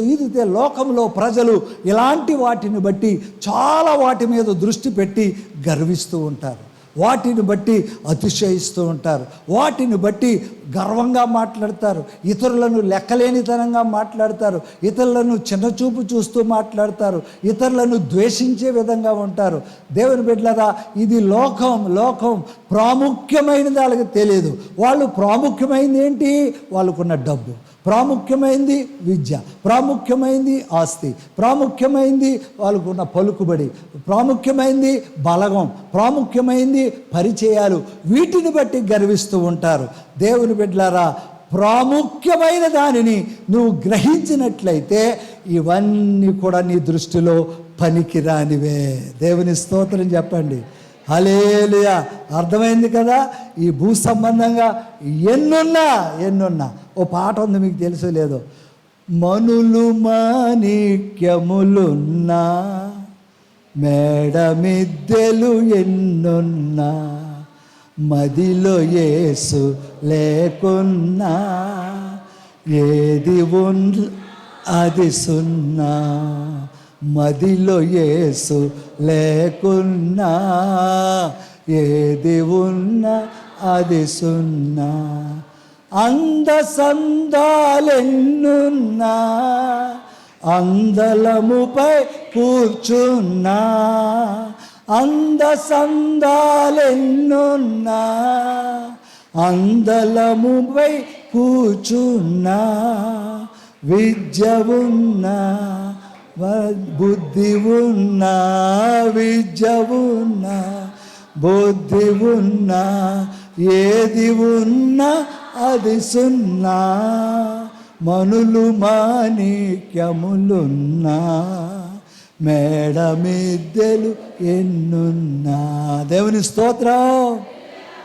మనులు ఉండవచ్చు, మాణిక్యాలు ఉండవచ్చు, అందసందాలు ఉండవచ్చు, ఆస్తి ఐశ్వర్యం ఉండొచ్చు, జ్ఞానవంతుడవు అయి ఉండొచ్చు, నీకు అన్నీ ఉండొచ్చు. కానీ క్రీస్తు లేకపోతే అన్నీ సున్నా. ఎందుకు పనికిరావు? ఎందుకంటే ఆయనే మార్గం, ఆయనే సత్యము, ఆయనే జీవము. ఆయన ద్వారా తప్ప తండ్రి యొద్దకు వెళ్ళే మార్గము మరొకటి లేదు. అందుకే ఆయన లేకపోతే అన్నీ సున్నా. దేవుని స్తోత్రం. కాబట్టి ఆయనను కనుగొన్నాడు. ఆయన ముందు ఇవన్నీ కూడా ఎందుకు పనికిరావు అనుకున్నాడు. వీటన్నిటినీ త్రోసిపుచ్చాడు. ఆయన్ని వెతుక్కుంటూ ఆయన రాజ్యము కొరకు సిద్ధపడుతూ ఉన్నాడు. దేవునికి స్తోత్రం కలుగునుగాక. అదే రీతిగా మరి ఒక ఉపమానం 45వ వచనం చూడండి. మరియు పరలోక రాజ్యము మంచి ముత్యములను కొనవెదుకుచున్న వర్తకుని పోలి ఉన్నది. అతడు అమూల్యమైన ఒక ముత్యమును కనుగొని పోయి తనకు కలిగినదంతయు అమ్మి దాని కొనును. ఇది కూడా అలాంటిదే. దేవునికి స్తోత్రం. ముత్యం అది ప్రతి ముత్యం కానీ డైమండ్ కానీ ఏదో డైమండ్ అంటే కాదు, దానికి క్యారెట్స్ ఉంటాయి. ఆ క్యారెట్స్ని బట్టి వాటి విలువ ఉంటుంది. ఈ వర్తకుడు ఏం చేశాడు? ఆ ముత్యాన్ని చూశాడు. అతని దగ్గరికి ముత్యాలు వ్యాపారస్తుడు, అతని దగ్గర ఇంకా చాలా ముత్యాలు ఉన్నాయి, అయ్యున్నాయి. వీటన్నిటికంటే విలువైనటువంటి ముత్యం, దేవునికి స్తోత్రం, ఆ విలువైనటువంటి ముత్యాన్ని కనుగొని ఇతని దగ్గర ఉన్నాయన్నీ అమ్మి పడేశాడంటే, అమ్మేసి వెంటనే దాన్ని కొనేసుకున్నాడు. అంటే సొంతం చేసుకున్నాడు, స్వాధీనం చేసుకున్నాడు. దేవుని బిడ్డలారా, ఒక ఉపమానం ఇది. ఎందుకంటే ఈ భూ సంబంధమైన ప్రతి దానికంటే అన్నిటికంటే శ్రేష్టమైన రాజ్యము పరలోక రాజ్యము. దేవునికి స్తోత్రం. ఈ భూమి మీద ఏది కూడా దానితో సాటి రాదు. అంత ఉన్నతమైన రాజ్యము అది ప్రభు మనకివ్వడానికి మనలను సిద్ధపరుస్తూ ఉన్నాడు. అనేక రీతులుగా మనకు బోధిస్తున్నాడు, అనేక ఉపమానాల రీతిగా మనకు వివరిస్తూ ఉన్నాడు. ఇదిగో ఈ వ్యాపారి మంచి ముత్యాన్ని కనుగొన్నాడు, దాని కొరకు సమస్తమును విడిచిపెట్టాడు, లేక అమ్మేశాడు, ఈ మంచి దానిని స్వాధీనపరుచుకున్నాడు. ఈరోజు నువ్వేం చేస్తున్నావు? భూ సంబంధమైన వాటి కొరకు ప్రాకులాడుతున్నావా? భూ సంబంధమైన వాటి కొరకు పరుగులు పెడుతున్నావా? భూ సంబంధమైన వాటి కొరకు దేవునిని నిర్లక్ష్యము చేస్తున్నావా? భూ సంబంధమైన వాటి కొరకు నీవు ఏ ఆలోచన కలిగి ఉన్నావు, ఏ ఉద్దేశము కలిగి ఉన్నావు అనేది ప్రభు నిన్ను ప్రశ్నిస్తున్నాడు. నీ సమాధానం ఏంటి? నీ ఆలోచన ఏంటి? అది నువ్వు దేవునితో చెప్పాలి. దేవునికి స్తోత్రం. దేని కొరకు ప్రయాసపడుతున్నావు? నువ్వు దేవుని సన్నిధికి ఇదే సమయంలో సీరియల్స్ రావచ్చు, ఇదే సమయంలో ఏదో తెలియని బోల్డ్ ఆ టీవీల్లో కార్యక్రమాల్లో, యూట్యూబుల్లో, వీటిల్లో బోల్డ్ రావచ్చు.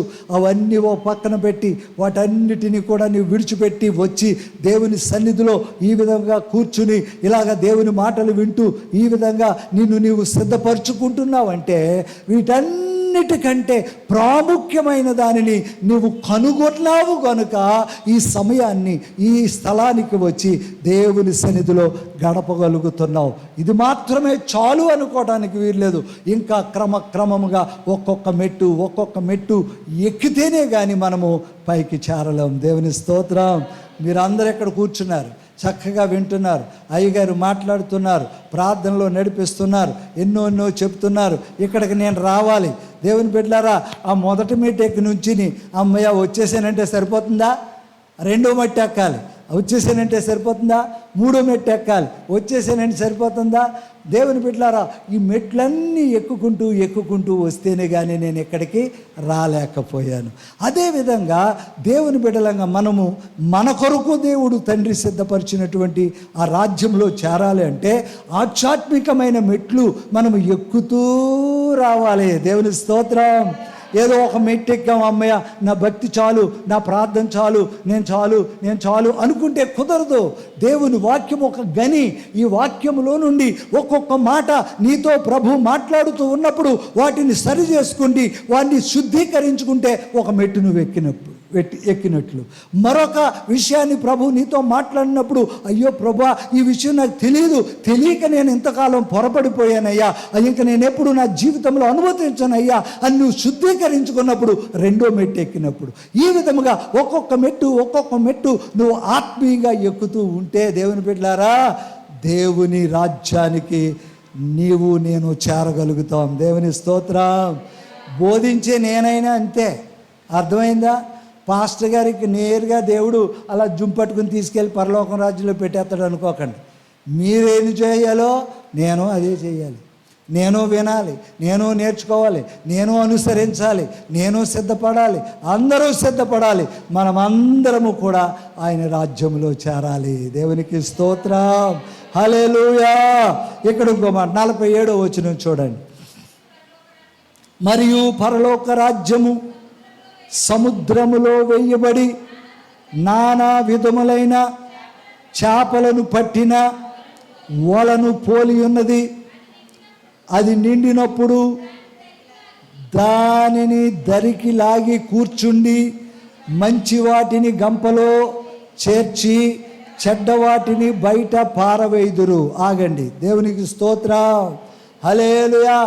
దేవుని వాక్యం ఎంత చక్కగా వివరిస్తుందో చూడండి, ఎంత చక్కగా బోధిస్తుందో. పరలోక రాజ్య మర్మములు ఎరుగుట మనకు అనుగ్రహింపబడింది, మీకు అనుగ్రహింపబడింది అని చెప్పాడు. ఇక్కడ పరలోక రాజ్యమును గురించి మర్మం పొలములో మంచి విత్తనముకు వేసినటువంటి వాడిని చెప్పాడు. పరలోక రాజ్యము ఒక స్త్రీ తీసుకున్న ఆ పులిపిండిని గురించి చెప్పాడు. పరలోక రాజ్యము పొలములో దాచబడిన ధనము గురించి చెప్పాడు. పరలోక రాజ్యము మంచి ముత్యము గురించి చెప్పాడు. పరలోక రాజ్యము సముద్రములో వేయబడి నానా విధములైన చేపలను పట్టిన వలను పోలి ఉన్నది. దేవునికి స్తోత్రం. హల్లెలూయా. అది దేవుని బిడ్డలారా, ఒక జాలరి సముద్రములోనికి వెళ్ళాడు. సముద్రం అంటే మీ అందరికీ తెలుసు, మనందరికీ తెలుసు. అది ఈ వైపు నుండి మనం చూస్తే ఆ వైపు ఎక్కడ ఉంటుందో మనకి తెలియదు. మరి శాస్త్రవేత్తలు వాళ్ళు చెప్పేది ఏంటంటే భూభాగము కంటే సముద్ర భాగమే ఎక్కువని చెప్తారు, నీటి భాగమే ఎక్కువని చెప్తారు. దేవునికి స్తోత్రం. అంత విస్తారమైన జలములలో మరి చేపలు పట్టడానికి జాలరి వెళ్ళాడు, వలలు వేస్తూ ఉంటే దేవుని బిడ్డలారా, అన్ని బోల్డ్ చేపలు పడుతున్నాయి. అందులో బోల్డ్ చేపలు, చాలా వల పిగిలిపోయినంతగా చేపలు పడుతూ ఉన్నాయి. అవన్నీ తీసుకుని ఒడ్డుకొచ్చాడు, లాక్కొచ్చాడు, ఒడ్డుని పెట్టి వేరు చేస్తున్నాడు, అంటే ఏరుతూ ఉన్నాడు అన్నమాట. మంచి వాటిని తీసి బుట్టలో వేస్తున్నాడు, చెడ్డ వాటిని ఒక ప్రక్కన పెడుతున్నాడు. చూడండి దేవుని బిడ్డలారా, ఈ లోకం భయంకరమైన లోకం. ఈ లోకం సామాన్యమైనది కాదు, విస్తారమైన లోకం. రకరకాల మనుషులతో నిండున్న లోకం, రకరకాల ప్రజలు, రకరకాల అనుభవాలు, రకరకాల పద్ధతులు, రకరకాల ఆచారాలు, రకరకాల ఆచారాలు, అలవాట్లు, తినే అలవాట్లు, ఇలాంటివి మన దేశంలో. దేవుని బిడ్డలారా, దేవుడు వాక్యం చెప్పాడు, ఈ భూమి మీద ఉన్న సమస్తమును మీకు ఆహారముగా ఇచ్చాను, అవన్నీ మీరు ఆహారంగా తీసుకోండి, అయితే వాటి రక్తము చిందించి తినండి అని ప్రభు చెప్పాడు కదా. ఆది కాండములో కూర మొక్కల్లాగా ఇచ్చాను అని కూడా చెప్పాడు. దేవునికి స్తోత్రం. దేవుని బిడ్డలారా, మరి అన్నీ ఆహారంగా ఇచ్చినప్పుడు మనం అన్నీ తింటామా? యూట్యూబ్లో వచ్చాక చాలామందికి అర్థమైపోయింది. చాలామంది చాలా రకరకాలు తింటుంటే అది చూసి ఓయే అనుకుని అది ఇంకో తెలుసా, ఆ జార్ఖండ్లోనో ఎక్కడోనో అక్కడ మనకి ఏదన్నా చుట్టాలు వస్తే ఇదివరకులేండి, ఇప్పుడు ఎలా ఉన్నా కానీ ఇదివరకు చుట్టాలు వస్తే గబోరే అంకులు వచ్చాడు ఆ కోడిని తరిమి పట్టుకో అనేవారు, ఒరే అత్తోళ్ళు వచ్చారు ఆ కోడిని పట్టుకో అనేవారు, లేకపోతే అన్నయ్య వాళ్ళు వచ్చారు చాలా కాలం తర్వాత ఒరే ఆ కోడిని పట్టుకో, ఆ పుంజుని పట్టుకో, ఆ పెట్టని పట్టుకో అని చెప్పి. అంటే ఏంటి, ఎవరైనా వస్తే మనకి నాటుకోడి కోసి వండితే అదొక గొప్ప ఇది. అదే తెలంగాణకి వెళ్ళామనుకోండి, వాళ్ళు ఏమంటారంటే ఇప్పుడు బావ వచ్చాడు దావత్ ఇస్తాడండి, దావత్ ఇస్తాడు. ఏంటి దావత్ అంటే మందు కక్క ముక్క మందు, అది దావత్, వాళ్ళ స్పెషల్ అది. ఇలాగా జార్ఖండ్లోనంట ఇలాగా చుట్టాలు వచ్చినా బంధువులు వచ్చినా ఏదన్నా ఫంక్షన్ జరిగినా ఏది జరిగినా అక్కడ కుక్క, అర్థమైందా, చూసారు ఓ అనిపిస్తుంది, అవునా కదా. అక్కడ కుక్క స్పెషల్ అనమాట. అక్కడ మార్కెట్లో చక్కగా చేసి ఒక్కొక్క ట్రైలో పెట్టి అమ్ముతారనమాట. వెళ్ళి ఇలా తిరిగేసి ఇది కొంచెం బలంగా ఉంది ఈ కుక్కది ఇత్తి అని చెప్పేసి ఆ 4 వేసుకుని చేసి ఓడి దగ్గరికి వెళ్ళి, అంటే చేసేసే పెడతారు, ముక్కలుగా కట్ చేసి ఏ సైజు కావాలంటే ఆ సైజు కట్ చేసేస్తారు. అవన్నీ పట్టుకొస్తే ఇంట్లో ఆడోళ్ళు పిల్లలు వండుతుంటేనే ఆకలి పుట్టిపోద్దంట. అంత బ్రహ్మాండమైన ఫంక్షన్ అక్కడ. కొన్ని చోట్ల తొట్ట పురుగులు తింటున్నారు, కొన్ని చోట్ల ఈ నీటిలో ఉంటాయి చూసారా మనుషులు తినేస్తాయి, ఏంటంటే అవి క్రోకడైల్, కొన్ని చోట్ల వాటిని తింటున్నారు, కొన్ని చోట్ల అయితే పాము, విషపు త్రాసుపాము, ఆ తలకాయ కట్ చేసి అక్కడ పడేసి తోలు తీసి అందులో ఆ రక్తాన్ని తాగుతున్నారు. అందులో ఉన్నది ఏదో చేతికట్టో ఏదో అది తీసి పచ్చిదే మింగేస్తున్నారు. ఆ ముక్కల్ని కట్ చేసి చక్కగా ఫ్రై చేసుకుని చక్కగా మసాలా పెట్టుకుని లొట్లేసుకుంటూ తినేస్తున్నారు. దేవుని బిడ్డలారా, ఈ విధంగా చూస్తే ప్రపంచంలో ప్రతి దానిని మానవుడు తింటున్నాడు. కుక్కను తింటున్నాడు, నక్కను తింటున్నాడు, పందిని తింటున్నాడు, పాముని తింటున్నాడు, దాన్ని అన్నిటిని తింటున్నాడు. అంటే వాళ్ళని మనం చేదరించుకోవాల్సిన అవసరం లేదు, కానీ దేవుని వాక్యం నెరవేర్పు అంతే. మనం కొన్ని తింటున్నాం, మనం తిననివి ఒకవేళ అవి ఇక్కడ బ్రతుకుతాయి, కొన్ని చోట్ల తిని వాయి అంతరించిపోతుంటే ఆ ఉత్పత్తి ఇక్కడ జరుగుతుంది, అక్కడ అంతరించిపోయినా ఇబ్బంది ఉండదు. ఈ విధంగా ప్రపంచంలో ప్రతిదీ కూడా మానవుడు తింటూనే ఉన్నాడు. అలాగా రకరకాల అలవాట్లు కలిగిన ప్రజలు లోకంలో ఉన్నారు, రకరకాల పద్ధతులు కలిగిన ప్రజలు లోకంలో ఉన్నారు, రకరకాల ఆహార అలవాట్లు కలిగిన ప్రజలు ఉన్నారు, రకరకాల వస్త్రధారణ కలిగినటువంటి ప్రజలు లోకంలో మనకు కనబడుతున్నారు, రకరకాల సాంప్రదాయాలు కలిగిన వారు కనబడుతున్నారు, మనుషులు తినే ప్రజలు ఉన్నారు, మనుషులను చంపుకుని తినే ప్రజలు ఉన్నారు. ఇలాంటివి ఎన్నో ఈ లోకం, విస్తారమైన ఈ లోకం, దేవుని స్తోత్రం. ఇలాంటి లోకంలో దేవుని బిడ్డలారా, దేవుడు తన కొరకు ప్రత్యేకించుకొనడానికి దేవుడు వల వేస్తూ ఉన్నాడు. దేవునికి స్తోత్రం. వాక్యమనే వల వేస్తూ ఉన్నాడు, వాక్యమనే వల వేస్తూ ఉన్నాడు, వాక్యమనే వల విసురుతూ ఉన్నాడు. దేవుని బిడ్డలారా, అందులో మంచివారు పడుతూ ఉన్నారు, చెడ్డవారు కూడా పడుతూ ఉన్నారు. దేవుని బిడ్డలారా, వారిని మంచివారు చెడ్డవారు అంటే దేవుని సన్నిధికి వచ్చే ప్రతివారు మంచివారు అనడానికి వీల్లేదు, అలాగని వారు చెడ్డవారు అనడానికి వీల్లేదు. అయితే కొంతకాలం గడిచేసరికి చెడ్డవారుగానే మిగిలిపోతూ ఉన్నారు. అంటే దాని ఉద్దేశం ఏంటి? వారిలో మారు మనసు ఉండదు, వారిలో పాప క్షమాపణ ఉండదు, వారి జీవితాలు మారవు, వారి బ్రతుకు మారదు, వారి పరివర్తన మారదు, వారు మాటల పద్ధతులు మారవు, వారు స్నేహాలు మానవు, వారు టోటల్గా వారి జీవితాల్లో వస్తారు వెళ్తారు కానీ ఎలాంటి పరివర్తన అనేది ఉండదు. వారు కూడా అదే వలలో ఉన్నారు. దేవుని బిడ్డలారా, మంచిగా దేవుని వాక్యాన్ని విని వాక్యానుసారంగా బ్రతుకుతూ వాక్యానుసారంగా జీవిస్తూ వాక్యానుసారంగా ఉండి ఏది ఏమైనా 6 100 106 ఆ రాజ్యము నేను చేరాలి, ఎక్కడైనా ఏదైనా లోపం ఉంటే ఎక్కడ విడిచిపెట్టబడతాను అనేటువంటి భయము కలిగి భక్తి కలిగి జీవించేవారు కూడా అదే వలలో ఉన్నారు. దేవుని స్తోత్రం. ఇప్పుడు యజమానుడు ఏం చేస్తున్నాడు? ఆ వలను పట్టుకొచ్చాడు, వేరు చేస్తూ ఉన్నాడు. దేవునికి స్తోత్రం. అంటే ఒకరోజు రాబోతుంది. చేట ఆయన చేతిలో ఉంది. దేవుని బిడ్డలారా, పోత పోసేది ఆయన, పొల్లును గింజను వేరు చేసేది ఆయన. వల ఆయన చేతిలో ఉంది, ఒడ్డుకి తీసుకొచ్చి వేరు చేసేది ఆయన. దేవుని బిడ్డలారా, నువ్వు మనిషిని మెప్పించవచ్చు, సేవకుడిని మెప్పించవచ్చు, కుటుంబాన్ని మెప్పించవచ్చు, సమాజాన్ని మెప్పించవచ్చు. అదంతా కూడా నాటకం, అదంతా వ్యర్థం. నా చిన్నప్పుడు మా ఊరిలో రికార్డింగ్ డ్యాన్స్ వేసేవారు. రికార్డింగ్ డ్యాన్స్కి స్టేజ్ మీద అనౌన్స్ చేసేవారు. ఇప్పుడు ఫలానా పాట అక్కినేని నాగేశ్వరరావు గారు, ఫలానా ఏవో పేర్లు ఉంటాయి, జమున గారు యాక్ట్ చేస్తున్నటువంటి అద్భుతమైన అది ఇది అనేవారు. నిజంగా స్టేజ్ నుంచి చూస్తే నాగేశ్వరరావు లాగే ఉండేవాడు. అతను ఆ హెయిర్ స్టైలు, ఆ నడక, ఆ డ్యాన్సు, ఆ ఊపు, ఆ పొట్ట, ఆ కాళ్ళు, ఆ స్టెప్పు అచ్చం అక్కినేని నాగేశ్వరరావు గారే హైదరాబాద్ నుంచి ఇక్కడికి వచ్చేసాడు అన్నట్టుగా ఉండేది. అదేంటది?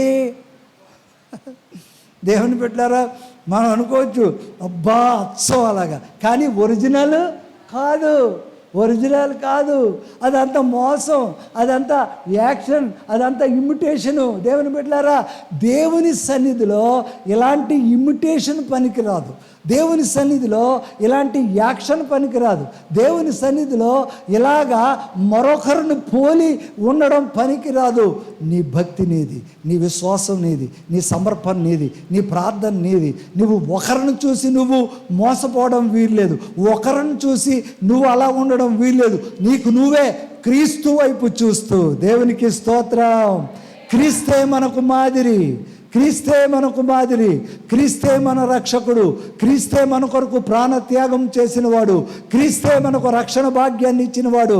క్రీస్తు ద్వారానే నిత్య జీవము చేరగలము.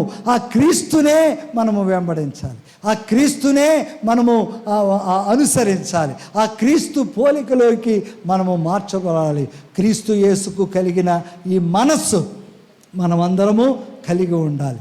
దేవుని బిడ్డలారా, ఏదో చేసేస్తున్నాం, ఏదో వెళ్ళిపోతున్నాం, ప్రజల్ని మెప్పించేస్తున్నాం, ప్రజల్ని సంతోషపరిచేస్తున్నాం, భక్తి నటించేస్తున్నాం, చాలా వినయము ప్రదర్శించేస్తున్నాం, చాలా ఆ పని ఈ పని చేస్తూ నేనేదో గొప్ప అని భావించేస్తూ ఉండవచ్చు. కానీ దేవుని బిడ్డలారా, ఒక రోజు ఉంది, ఆ రోజు వేరు చేయబడే రోజు. చూడండి, అక్కడ అంటున్నాడు, అలాగే యుగ సమాప్తి యందు జరుగును, దేవదూతలు వచ్చి నీతిమంతులలో నుండి దుష్టులను వేరుపరచి వీరిని అగ్నిగుండములో పడవేయుదురు, అక్కడ ఏడ్పును పండ్లు కొరుకుటయు వండును. దేవుని స్తోత్రం. దేవదూతలకు ఆ బాధ్యత అప్పగిస్తాడు దేవుడు. అక్కడ ఏం చేస్తాడు? దుష్టులను వేరు చేస్తాడు, మోసగాండ్రను వేరు చేస్తాడు, అబద్ధికులను వేరు చేస్తాడు. దేవుని బిడ్డలారా, వ్యభిచారులను వేరు చేస్తాడు, మోసం చేసేవారిని వేరు చేస్తాడు, దేవుని బిడ్డలు నటించేవారిని వేరు చేస్తాడు, దేవునికి విరుద్ధముగా మాట్లాడేవారిని వేరు చేస్తాడు, సంఘానికి విరుద్ధముగా మాట్లాడేవారు చాలా ప్రాముఖ్యమైన అనుకున్న దానిని నీవు విడిచిపెట్టగలగాలి. అది దేవునికి విరుద్ధమైనదని నువ్వు గ్రహించి దాన్ని విడిచిపెట్టాలి. ఒకవేళ నాకు ఇష్టం లేకపోయినా, నాకు నచ్చకపోయినా, నాకు అది అసహ్యం అనిపించినా, అది దేవుని చిత్తము, అది నీవు దానిని పొందాలి అంటే దేవుని చిత్తానికి లోబడాలి తప్ప, ప్రభా అది నాకు ఇష్టం లేదు, ప్రభా వాళ్ళంటే నాకు ఇష్టం లేదు, ప్రభా వాళ్ళతో నేను మాట్లాడిన ఆయన, ప్రభా వాళ్ళతో నేను అస్సలు ప్రభా కుదరదు. నువ్వు సమాధాన పడవలసిందే, నువ్వు దైవ చిత్తానికి లోబడవలసిందే. ఎప్పుడు దైవ చిత్తానికి మించినది మరొకటి లేదు అనే విషయాన్ని మనము గ్రహించాలి. దేవునికి స్తోత్రం కలుగును గాక. పరలోక రాజ్యం, అర్థమైందా? మరి ఏం చేద్దాం ఇప్పుడు? ఏం కావాలి మనకి ఇప్పుడు? గట్టిగా చెప్పండి బాబు. ఎలా అయితే పరలోక రాజ్యం చాలా కష్టం బాబు అన్నట్టు ఉంది మీరు. ఎలాగైతే కష్టం అండి, పోతే నరకానికి వెళ్ళిపోతాంలేండి. ఎందుకు బాబు ఎంత కష్టమైతే మాకు అనవసరం, ఏదో బతుకుంటే బలిసక్తిని బతకొచ్చు అన్నట్టుగా చూస్తున్నారు. దేవుని బిడ్డలారా ఆలోచించండి. ఇక్కడ కష్టంగానే ఉండొచ్చు, ఆ రాజ్యం వెళ్ళిన తర్వాత అమ్మో దేవా నా కొరకు ఎంత నువ్వు ఏర్పాటు చేసావా, అసలు నీ రుణము ఎలా తీర్చాలో నాకు అర్థం అవట్లేదు ప్రభా అన్నంతగా మనం బాధపడతాం. దేవుని స్తోత్రం. కాబట్టి ఆయన రాజ్యము చాలా ప్రాముఖ్యమైనదిగా మనము గ్రహించాలి. దేవునికి స్తోత్రం. హల్లెలూయా. చూడండి, ఒక మాట చెప్పి నేను ముగిస్తాను. యోహాను సువార్త ఒకసారి తీయండి. యోహాను సువార్త 3వ అధ్యాయం మన అందరికీ తెలిసిందే, ఒకసారి జ్ఞాపం చేసుకుందాం. యోహాను సువార్త 3వ అధ్యాయం. ఇక్కడ ఒక వ్యక్తి మనకు కనబడుతున్నాడు. యూదుల అధికారి అయిన నికోదేమనే పరిసయ్యుడు ఒకడుండెను. అతడు రాత్రియందు ఆయన యొద్దకు వచ్చి, నీవు బోధకుడా, నీవు దేవుని యొద్ద నుండి వచ్చిన బోధకుడు అని మేము ఎరుగుదుము. దేవుడు అతనికి తోడై ఉంటేనే కానీ నీవు చేయుచున్న సూచక క్రియలను ఎవడు చేయలేడని ఆయనతో చెప్పాను. చాలు. దేవుని స్తోత్రం. దేవుని బిడ్డలారా, ఇతను ఎవడు సామాన్యమైన వ్యక్తి కాదు, మామూలోడు కాదు, విద్యాహీనుడు కాదు, హోదా లేనివాడు కాదు, గుర్తింపు లేనివాడు కాదు, సామాన్యుడు కాదు, దారేపోయేవాడు అసలే కాదు. ఎవడు? ఇతను యూదులకు అధికారి. దేవుని బిడ్డలారా, ప్రపంచంలోనే యూదులంటే చాలా గొప్ప జ్ఞానవంతులు, దేవుని కొరకు దేవునిచే ఏర్పాటు చేయబడిన వారు యూదులు. ఆ గోత్రములో నుండే ప్రభు అయిన యేసుక్రీస్తు ఈ భూలోకంలో ఉద్భవించారు. యూదులు అంత జ్ఞానమైన వాళ్ళు, అంత తెలివితేటలు ఉన్నవాళ్ళు, అంత గొప్పవాళ్ళు. అది ఈ లోకంలో దేవుని బిడ్డ, మన దేశంలో ఎవరు గొప్పవాళ్ళు మనుషుల్లో? మొట్టమొదట బ్రాహ్మణులు గొప్పవారు, రెండవది క్షత్రియులు గొప్పవారు, మూడవది వైశ్యాసు గొప్పవారు, నాలుగవది మిగతా కొలంబరి అంతా కూడా శూద్రులు. ఇది మన దేశ పడికొట్టు, మన దేశ ఆచారం, మన దేశంలో ఇది. దేవుని బిడ్డలారా, యావత్ ప్రపంచాన్ని ఒకసారి నువ్వు ఆలోచన చేస్తే ప్రపంచం అంతటిలో కూడా గొప్పవారు ఎవరంటే యూదులు, ఇశ్రాయేలీలు. దేవునికి స్తోత్రం. హల్లెలూయా. చిన్న దేశం ఇశ్రాయేలు దేశం. ఈరోజు ప్రపంచం అంతా కూడా అమ్మో వాళ్ళతో పెట్టుకుంటే కష్టం, అమ్మో వాళ్ళు జ్ఞానవంతులు, అమ్మో వాళ్ళ దగ్గర ఉన్న టెక్నాలజీ ఇంకెక్కడా లేదు, అమ్మో వాళ్ళు ఏదైనా కనిపెట్టగలరు, అమ్మో వాళ్ళు చాలా జ్ఞానవంతులు.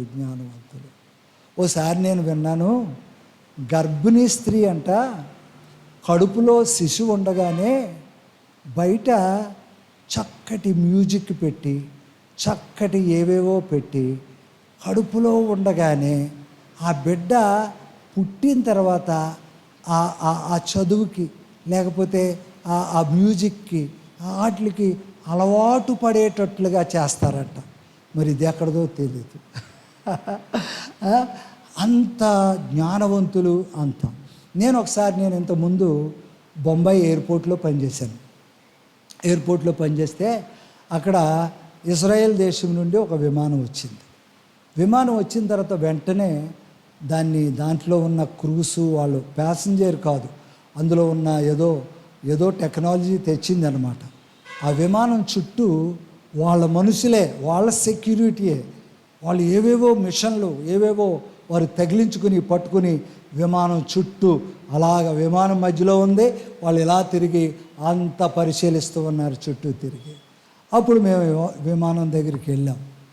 ఏంటి అనేది ఇంత ప్రత్యేకత ఏంటని తెలుసుకుంటే, ఆ విమానం ఇక్కడ నుండి కనుమరుగు అయ్యేంత వరకు, ఎగిరి వెళ్ళి కనుమరుగు అయ్యేంత వరకు వీళ్ళ దగ్గర అలా చూస్తూ ఉంటారంట విమానం. దాని గురించి ఎవ్వరు మాట్లాడడానికి వీల్లేదు, ఎవరు నోరెత్తడానికి వీల్లేదు, దాన్ని ఎవరు ఏమీ కూడా దాని గురించి ఆలోచించడానికి వీల్లేదు. అంత జాగ్రత్త, అంత టెక్నాలజీ అప్పుడే అంత జాగ్రత్త తీసుకున్నారు.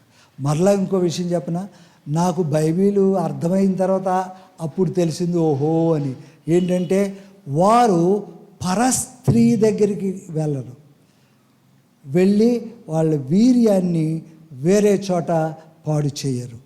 ఎందుకంటే ఆ జ్ఞానం, ఆ తెలివితేటలు, ఆ పిండం మరొక చోటకు వెళ్ళడానికి వీల్లేదు. ఇన్ని జాగ్రత్తలు తీసుకుంటారంట వారు. ఒకవేళ అలా జరిగితే ఆ స్త్రీని ఆ దేశం తీసుకుపోతారు, వాళ్ళ కబ్జాలో పెట్టుకుంటారు, వాళ్ళ సిటిజన్ తీసుకుంటారు, భారీగా ఉంచుకుంటారు, బయటికి రానివ్వరు. ఇన్ని జాగ్రత్తలని చాలా విషయాలు తెలిసాయి. ఎంత జ్ఞానవంతులు, ఎంత తెలివితేటలు కలిగిన వారు, ఎంత గొప్ప ఇదైన వాళ్ళు, అలాంటి వారికి అధికారిగా ఉన్నాడు ఈ వ్యక్తి, నికోదేము అనే వ్యక్తి. ఇప్పుడు అర్థమైందా? ఇప్పుడు వీళ్ళే లేకుంటే నికోదేము స్థాయి ఏదై ఉంటుంది? ఆ యూదులు, ఇశ్రాయేలీలు అందరూ కూడా ఈ నికోదేముకి ఆ మాట వినడానికి, ఆయన ముందు నిలబడడానికి, ఆయన ముందు స్థల వంచడానికి, అంటే ఎంత ఏ స్థాయిలో అతను ఉన్నాడో మనం అర్థం చేసుకోవాలి. ఆ స్థాయిలో ఉన్నటువంటి ఈ నికోదేము ఒకరోజు రాత్రి ఎవ్వరికీ తెలియకుండా జాగ్రత్తగా ఎందుకు రావాల్సి వచ్చింది? అప్పటికే యూదులు యేసు ప్రభువుని అంగీకరించడానికి ఇష్టపడలేదు. యేసు ప్రభు దైవ కుమారుడు అంటే మేము ఒప్పుకోం.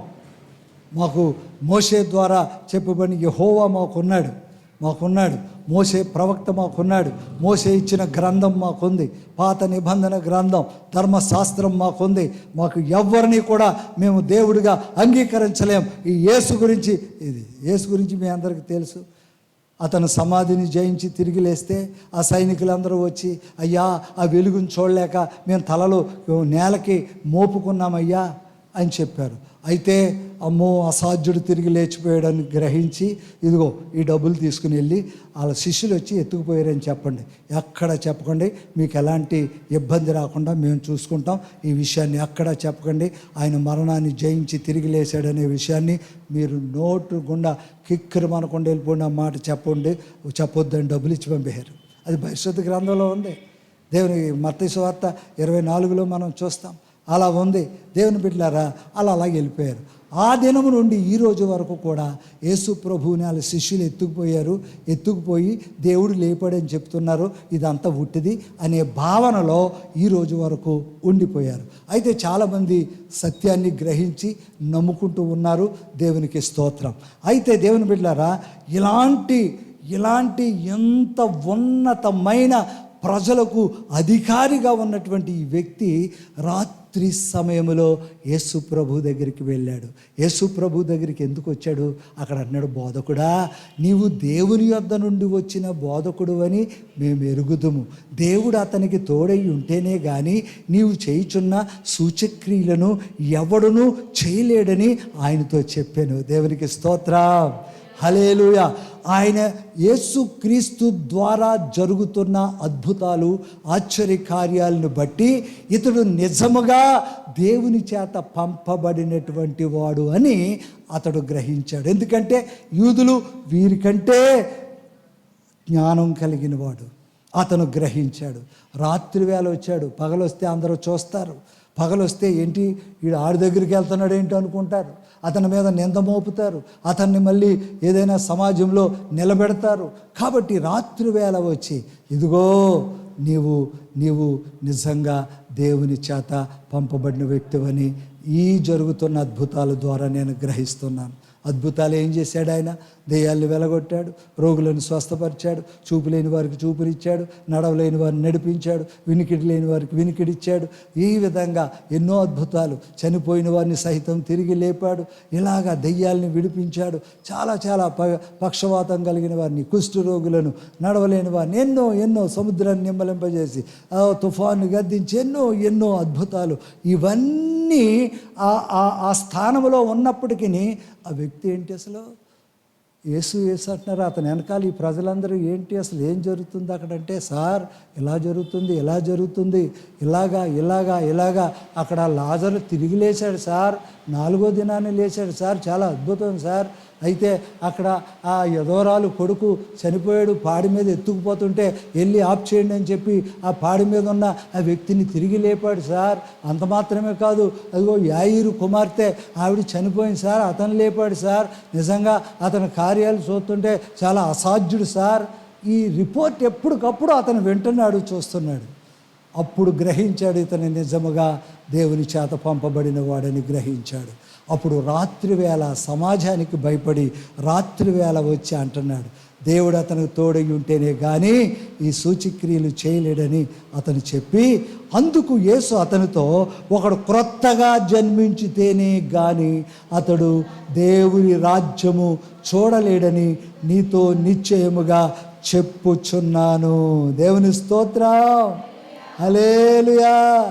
ఇక్కడ చూసారా, ఇతనికి వచ్చింది, ఇతను వచ్చి అడుగుతున్నాడు. అందుకు యేసు అతనితో, ఒకడు క్రొత్తగా జన్మించాలి. అతడు ఎంత యూదుడైనా, ఎంత జ్ఞానవంతులకు మరి అధిపతిగా ఉన్నా అక్కడ అతని ప్రశ్న ఎలాగనిపిస్తుందో చూడండి. అందుకు నికోదేము, ముసలివాడైన మనుషుడు ఎలాగ జన్మింపగలడు? 2వ మారు తల్లి గర్భమందు ప్రవేశించి జన్మించగలడా అని ఆయనను అడుగగా, దేవుని స్తోత్రం. ఏమైంది? యూదులకు గొప్ప జ్ఞానవంతులకు అధిపతి, కానీ తన ప్రశ్న ఎలాగుంది? చాలా అమాయకంగా, ముసలివాడినైన నేను తిరిగి మరలా తల్లి గర్భంలోకి వెళ్ళగలనా? అది సాధ్యమా? ఎలాగా ఏంటి అని అడుగుతున్నాడు. అప్పుడు యేసు ప్రభు అనుకుని ఉంటాడు, వీడేదో గొప్పవాడు అనుకున్నాం కానీ చాలా తెంగరోడు అనుకుని ఉంటాడు. దేవుని స్తోత్రం. అక్కడ మాట్లాడుతున్నాడు, అక్కడ అంటున్నాడు చూడండి, అక్కడ అంటున్నాడు యేసు ఇట్లా, నేను ఒకడు నీటి మూలముగాను ఆత్మ మూలముగాను జన్మించితేనే కానీ దేవుని రాజ్యములో ప్రవేశింపలేడని నీతో నిశ్చయముగా చెప్పుచున్నాను. దేవుని స్తోత్రం, హల్లెలూయా. ఒక చక్కటి స్టేట్మెంట్ అక్కడ ఇచ్చాడు. ఒకడు ఎలా జన్మించాలంట? తల్లి గర్భంలోకి వెళ్ళి జన్మించడం కాదురా, నువ్వు మళ్ళీ జన్మించడం అంటే నువ్వు ముసలోడిని నేను ఎలాగంటున్నావు, ఇదేమీ కాదు. ఒకడు నీటి మూలముగా జన్మించాలి, ఒకడు ఆత్మ మూలముగా జన్మించాలి. ఇలా నీ జీవితంలో జరగాలి, నీలో జరగాలి, ఈ క్రియ నీలో జరగాలి. అలాగ జరిగితేనే కానీ నువ్వు దేవుని రాజ్యమును చేరలేవు, చూడలేవు. దేవునికి స్తోత్రం, హల్లెలూయా. ఈ విషయాన్ని 2 మాటలు చెప్పి ముగిస్తాను. అపోస్తల కార్యాలు తీయండి. అపోస్తల కార్యాలు 3వ అధ్యాయము, 2వ అధ్యాయం 38వ వచనం. ఇక్కడ అపోస్తలుడైన పౌలు ఆ అపోస్తల కార్యాల్లో ఈ విధంగా వ్రాయబడి ఉంది. పేతురు చూడండి, మీరు మారు మనసు పొంది పాప క్షమాపణ నిమిత్తము ప్రతివాడు యేసుక్రీస్తు నామమున బాప్తిస్మము పొందుడి, అప్పుడు మీరు పరిశుద్ధాత్మను వరమును పొందుదురు. చాలు, దేవుని స్తోత్రం. ఇక్కడ చూడండి, అంటే నీటి మూలముగా వాడు పొందాలి అంటే, నీటి మూలముగా వాడు మార్పు జన్మించాలి అంటే, ఇక్కడ చూడండి, మారు మనసు పొంది పాప క్షమాపణ నిమిత్తము బాప్తిస్మం పొందాలి. నీటి మూలముగా బాప్తిస్మం. ఈ బాప్తిస్మానికి ముందేంటి? బాప్తిస్మానికి ముందేం వ్రాయబడింది? ఫస్ట్ మారు మనసు పొందాలి. ఈ దినాన్ని ఎలా ఉంది తెలుసా? మొన్న ఒక ఆవిడ ఆలాలని పిలిచి బాప్తీసాలు ఇప్పిస్తుంటుంది. ఆవిడంట, ఎరా ఊరి మీద అలా తిరగకపోతే రా బాప్తీసం తీసుకో. వా, బాప్తీసం ఎలాగైపోయింది వచ్చాడు. ఓ పాస్టర్ గారు అంటున్నారంట, ఒరే నువ్వు పెళ్ళి పెట్టేసుకున్నారు, మరి చర్చిలో పెళ్ళి అంటున్నారు మీ వాళ్ళు, మరి బాప్తీసం లేదు నీకేంట్రా అంటే, రేపు ఆదివారం బాప్తీసం పొందే, సోమవారమే కదా నీ పెళ్ళి, ఆదివారం బాప్తీసం పొందితే సోమవారం పెళ్ళి అంటే బాప్తీసం దేని కొరకు? ఇంకా ఎన్నో ఉన్నాయి చెప్పాలంటే బాప్తీసాలు. మీరు ఏ బాప్తీసం పొందారు? పెళ్లి బాప్తీసమా? ఆలోచించండి. దేవుని బిడ్డలారా, బాప్తిస్మానికి ఒక చాలా ప్రత్యేకత ఉంది. దేవుని స్తోత్రం. మారు మనస్సు, మారు మనస్సు, మారు మనస్సు లేకుండా, పశ్చాత్తాపం లేకుండా, బ్రతుకు మారకుండా, ప్రవర్తన మారకుండా, నడవడిక మారకుండా, దొంగ చూపులు మానకుండా, ద్వంద్వార్థాలతో మాట్లాడే ఆ మాటలను మానకుండా, అపవిత్రమైన క్రియలు మానకుండా, అన్యాయములో ఉంటూ, అక్రమములో ఉంటూ, అవినీతిలో ఉంటూ వచ్చి బాప్తిస్మం ఇవ్వండి. బాప్తిస్మం ఓ ఘట్టం పూర్తవుతుంది అన్నట్లుగా బాప్తిస్మం కొరకు వస్తే అది దైవచిత్తమా? ఆలోచించండి. శాపాన్ని కొని తెచ్చుకున్నట్టే. ఇలా వెళ్తుంటారు, ఒక మూటను ఎత్తి మీద పెట్టుకుని అలా జోడి తీసేసి నడుచుకుంటారు. ఒక మూట అది ఏంటది? దేవుని బిడ్డలారా, మనం ఇలాంటి పనులు చేస్తే ఒక్కొక్క లేరు, ఒక్కొక్క పొర మన మీద పాపం మోపబడుతుంది. ఒక పొర కొంతకాలం గడిచేసరికి ఆ పొరలన్నీ కలిసి ఏమవుతుంది? పాపభారం. దేవుని బిడ్డలారా, ఇదంతా మోసుకుంటూ గమ్యమేది? నరకమే. దేవుని స్తోత్రం. ఆలోచించండి. ఇక్కడ చెప్పేది మారు మనస్సు, మారు మనస్సు, మారు మనస్సు. ఒకసారి చూడండి, బాప్తిస్మం ఇచ్చి యోహాను దగ్గరికి వస్తారు. వచ్చి వాళ్ళలో వచ్చేస్తుంటారు, చాలామంది వచ్చేస్తే అప్పుడు యోహాను అంటాడు, ఓయ్ సర్ప సంతానమా, రాబో ఉగ్రత నుండి తప్పించుకొనమని బుద్ధి చెప్పిన వాడేవాడు, మారు మనసుకు తగిన ఫలాలు ఫలించండి. చూసారా ఎంత కఠినంగా చెప్పాడో. మారు మనసు పొందేసామనడానికి సూచన ఏంటి? మారు మనసుకు తగిన ఫలాలు. ఫలాలంటే ఏంటి? నీ క్రియలు. దేవుని స్తోత్రం. నీలో ఒబేడియన్స్ కావాలి, నీలో దీనత్వం కావాలి, నీలో ప్రేమతత్వం కావాలి, నీలో సాధుగుణం కావాలి, నీలో కలుపుగోలుతనం కావాలి, నీలో నిస్వార్థమైన ప్రేమ కావాలి. దేవుని సన్నిధి అన్న, దేవుని మందిరం అన్న, దేవుని పరిచర్య అన్న, దేవుని సంఘం అన్న, దేవునికి ఇచ్చుట అన్న, ఇలాంటివన్నిటిలో కూడా దాతృత్వపు మనసుతో దేవుని సన్నిధిలో ఒక ప్రత్యేకమైన రీతిలో ఎవరేమనుకున్నా నాకు అనవసరం, నా పని నా ప్రభు కొరకు నేను చేస్తున్నాను. ఉదాహరణకి ఈ పొద్దున్నే వచ్చేసి ఒక సిస్టర్ తుడిసేస్తున్నారు అనుకోండి. తుడిసి సమయంలో ఎవరో ఇప్పుడు పొద్దున్న వచ్చి తుడిసేస్తుంది అని ఎవడో అనుకుంటాడు. అనుకుంటే నీకెందుకు? ఇంక పని పాట లేదు. అలా ఆయన ఊరుకుంటాడు. మా ఆయన ఊరుకుంటేనా అసలు గుడినే తిరగబెట్టేది అనుకుంటుంది ఒక ఆవిడ. అది ఎవరు అనుకుంటే నీకెందుకు? నువ్వెవరు పని చేస్తున్నావు? దేవుని పని చేస్తున్నావు. దానికి ప్రతిఫలం ఇచ్చేవాడు దేవుడు. దేవుని స్తోత్రం. దేవుడు ప్రతిఫలం ఇస్తాడు. దేవుడు చూస్తున్నాడు. దేవుడు ప్రతిఫలం ఇస్తాడు. కాబట్టి దేవుని బిడ్డలారా, ఆలోచించాలి. ఓ దైవ సేవకుడు విమానంలో వస్తున్నాడంట. ఇక్కడికే పిప్పర్ వస్తున్నాడు. విమానంలో నుంచి వస్తున్నాడు. రాజమండ్రి దిగాడు. రాజమండ్రి పాస్టర్ గారు ఏదో కారు అరేంజ్ చేశారు. అక్కడి నుంచి తిన్నంగా వచ్చాడు. ఆ విమానంలో ఎయిర్ హోస్టర్ ఉంది. ఎయిర్ హోస్టర్ అక్కడ ఆవిడకి సర్వీస్ చేసింది. లోన విమానంలో సర్వీస్ చేసింది. అక్కడ చక్కగా టీలు ఇచ్చింది, కాఫీలు ఇచ్చింది, స్నాక్స్ ఇచ్చింది, కేకులు ఇచ్చింది, మంచినీళ్ళు ఇచ్చింది, టిష్యూ పేపర్ ఇచ్చింది, ఇవన్నీ ఇచ్చింది. ఇవన్నీ చూస్తున్నాడు ఈ పాస్టర్ గారు. అన్నీ చూస్తున్నారు. అన్నీ అయిపోయింది. సరే పాస్టర్ గారు వచ్చారు. పాస్టర్ గారు వచ్చిన తర్వాత దేవుని బిడ్డలారా, మనకంటే చిన్న చిన్న బాత్రూములు ఉంటాయి. పాశ్చాత్య దేశాల్లో నేను చూశాను, బాత్రూంలో చక్కగా పడుకోవచ్చు ఇలాగా. అంటే నేను ఆస్ట్రేలియా వెళ్ళాను, అక్కడ బాత్రూమ్కి వెళ్ళి ఫోటో తీసి పంపాను మన వాళ్ళకి, మన బాత్రూములకి ఇక్కడ బాత్రూములకి కంపేర్ చేసి. అక్కడ తెల్ల నీట్గా అక్కడ అందరూ క్రమశిక్షణ. టిష్యూ పేపర్ తీశారంటే డబ్బాలో వేస్తారు. డబ్బా కనిపించకపోతే ఎక్కడుందని ఎదుగుతారు తప్ప ఎక్కడో దిక్కుని పడేయరు. అంత నీట్గా. అక్కడ కూడా స్పీకర్స్ ఉన్నాయి. వాక్యం చర్చిలో బోధిస్తుంటే ఇక్కడ కూడా వినొచ్చు అన్నమాట. ఎవరు ఆ వాక్యం చెడిపోకుండా వస్తారు, బాత్రూంలో పని చూసుకుంటారు, వాక్యం వింటూనే ఉంటారు, మళ్ళీ వెళ్ళిపోతుంటారు. అలాంటి బాత్రూము ఆవిడ కడిగేస్తుంది, ఆవిడ శుభ్రం చేసేస్తుంది. మొత్తం అంతా శుభ్రం చేసేస్తుంటే ఈ పాస్టర్ గారు వెళ్ళారు. పాస్టర్ గారు వెళ్ళి, ఏంటి ఎక్కడో చూసినట్టున్నాను, అది ఆ యూనిఫామ్ కూడా తీయలేదు.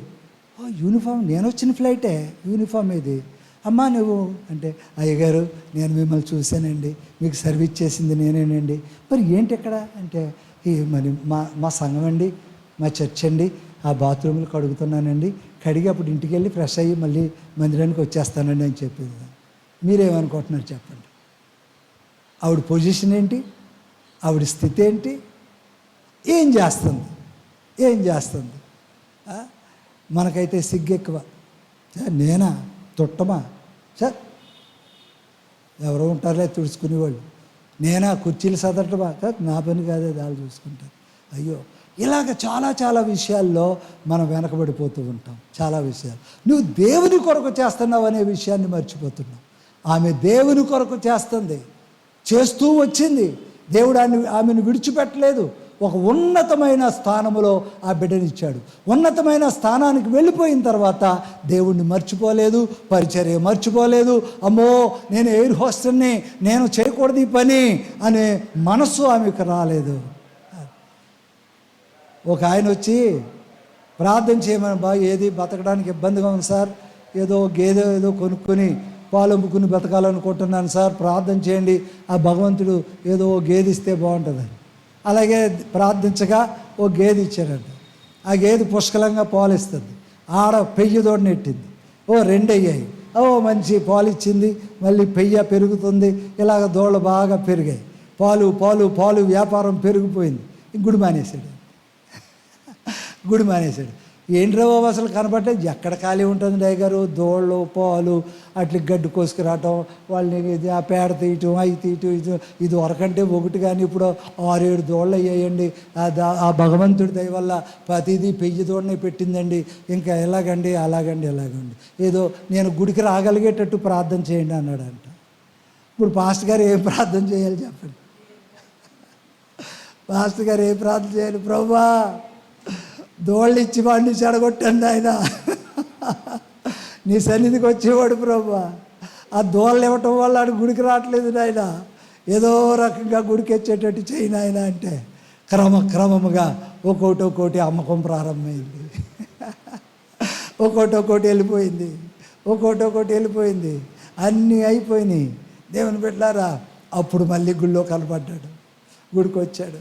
ఏంటంటే అప్పులు ఉండిపోయినాయి అయ్యా, దోళ్ళను అమ్మేసి కొంతవరకు అప్పులు తీర్చాను, ఇంకా వాళ్ళందరూ వచ్చి ప్రతిరోజు నన్ను చాలా ఇబ్బంది పెట్టేస్తున్నారయ్యా, అప్పు తీరే విధానం దేవుడికి తెలీదా? అన్నమంతా చూడాలేంటి? ఒక్క మెతికి పట్టుకు చూస్తే చాలు, అతడు బ్రతుకేంటో మనకి తెలుస్తుంది. మనం మాట్లాడితే మళ్ళీ గుడిమానేస్తాడేమో మాట్లాడితే మళ్ళీ నొచ్చుకుంటాడేమో అని మాట్లాడం. కానీ దేవునికి అంతా తెలుసు. దేవుని స్తోత్రం, హల్లెలూయా. నీవు ఏ ఉద్దేశముతో చేస్తున్నావో, ఏ ఉద్దేశము కలిగిన వాడవై ఉన్నావో, ఏ రీతిగా ప్రభువుని వేడుకుంటున్నావో, నీ యొక్క స్థిరత్వం ఏమిటో, నీ యొక్క దేవుని సన్నిధిలో సమర్పణ ఏంటో నీవు అది గమనించావా? ఆలోచించండి దేవుని బిడ్డలారా.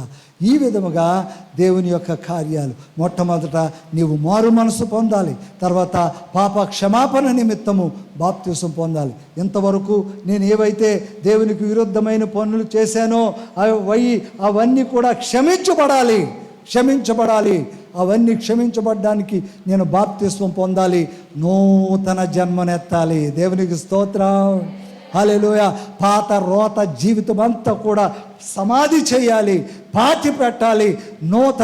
నవీన స్వభావముతో నేను ఆ ముంచట ద్వారా అన్ని విడిచిపెట్టి ఆ లేచుట ద్వారా నవీన స్వభావం, నవీనత్వములోనికి నేను బాప్తిస్మం పొందాలి. అంతటితో ఆగిపోయిందా? బాప్తిస్మం పొందితే సరిపోయిందా? పరిశుద్ధాత్మను పొందాలి. దేవుని స్తోత్రం చెప్పండి అందరూ, హల్లెలూయా. ఆయనను పరిశుద్ధాత్మ మీ మీదికి వచ్చినప్పుడు మీరు సర్వసత్యములోనికి నడిపింపబడుదురు. దేవునికి స్తోత్రం. సర్వసత్యములోనికి మనం నడిపింపబడతాం. ఏంటి సత్యము? యేసు ప్రభువే. యేసు ప్రభువుని నువ్వు లోతుగా అర్థం చేసుకోవాలంటే నీ జ్ఞానము, నీ తెలివి, నీ చదువు ఏది పనికిరాదు. పరిశుద్ధాత్మ నీ మీదికి వచ్చినప్పుడు క్రీస్తును లోతుగా నీవు అర్థం చేసుకోగలుగుతావు. అప్పుడు లోతైన అనుభవంలోనికి వెళ్తావు. నువ్వు దేవుని కొరకు బ్రతుకుతావు, దేవుని కొరకు జీవిస్తావు, దేవుని కొరకే నీవు నడుస్తావు, దేవుని రాజ్యము కొరకే నీవు ప్రయాసపడతావు. ఈ భూ సంబంధంగా ఎన్ని ఆటంకాలు వచ్చినా, ఎన్ని అడ్డులు వచ్చినా, ఎన్ని ఉపద్రవాలు వచ్చినా, ఎన్ని శోధనలు వచ్చినా, ఎన్ని ఇరుకులు వచ్చినా నీవు క్రీస్తు నుండి ఎడబాసి ఉండలేవు. అట్టి స్థితిలోనికి పరిశుద్ధాత్ముడు నిన్ను నడిపిస్తాడు. దేవుని స్తోత్రం చెప్దాం. అందరూ కళ్ళు మూసుకోండి, ప్రార్థన చేసుకుందాం. దేవుడు ఈ మాటలు మీ హృదయంలో నీరు కట్టి ఫలింప చేయును గాక.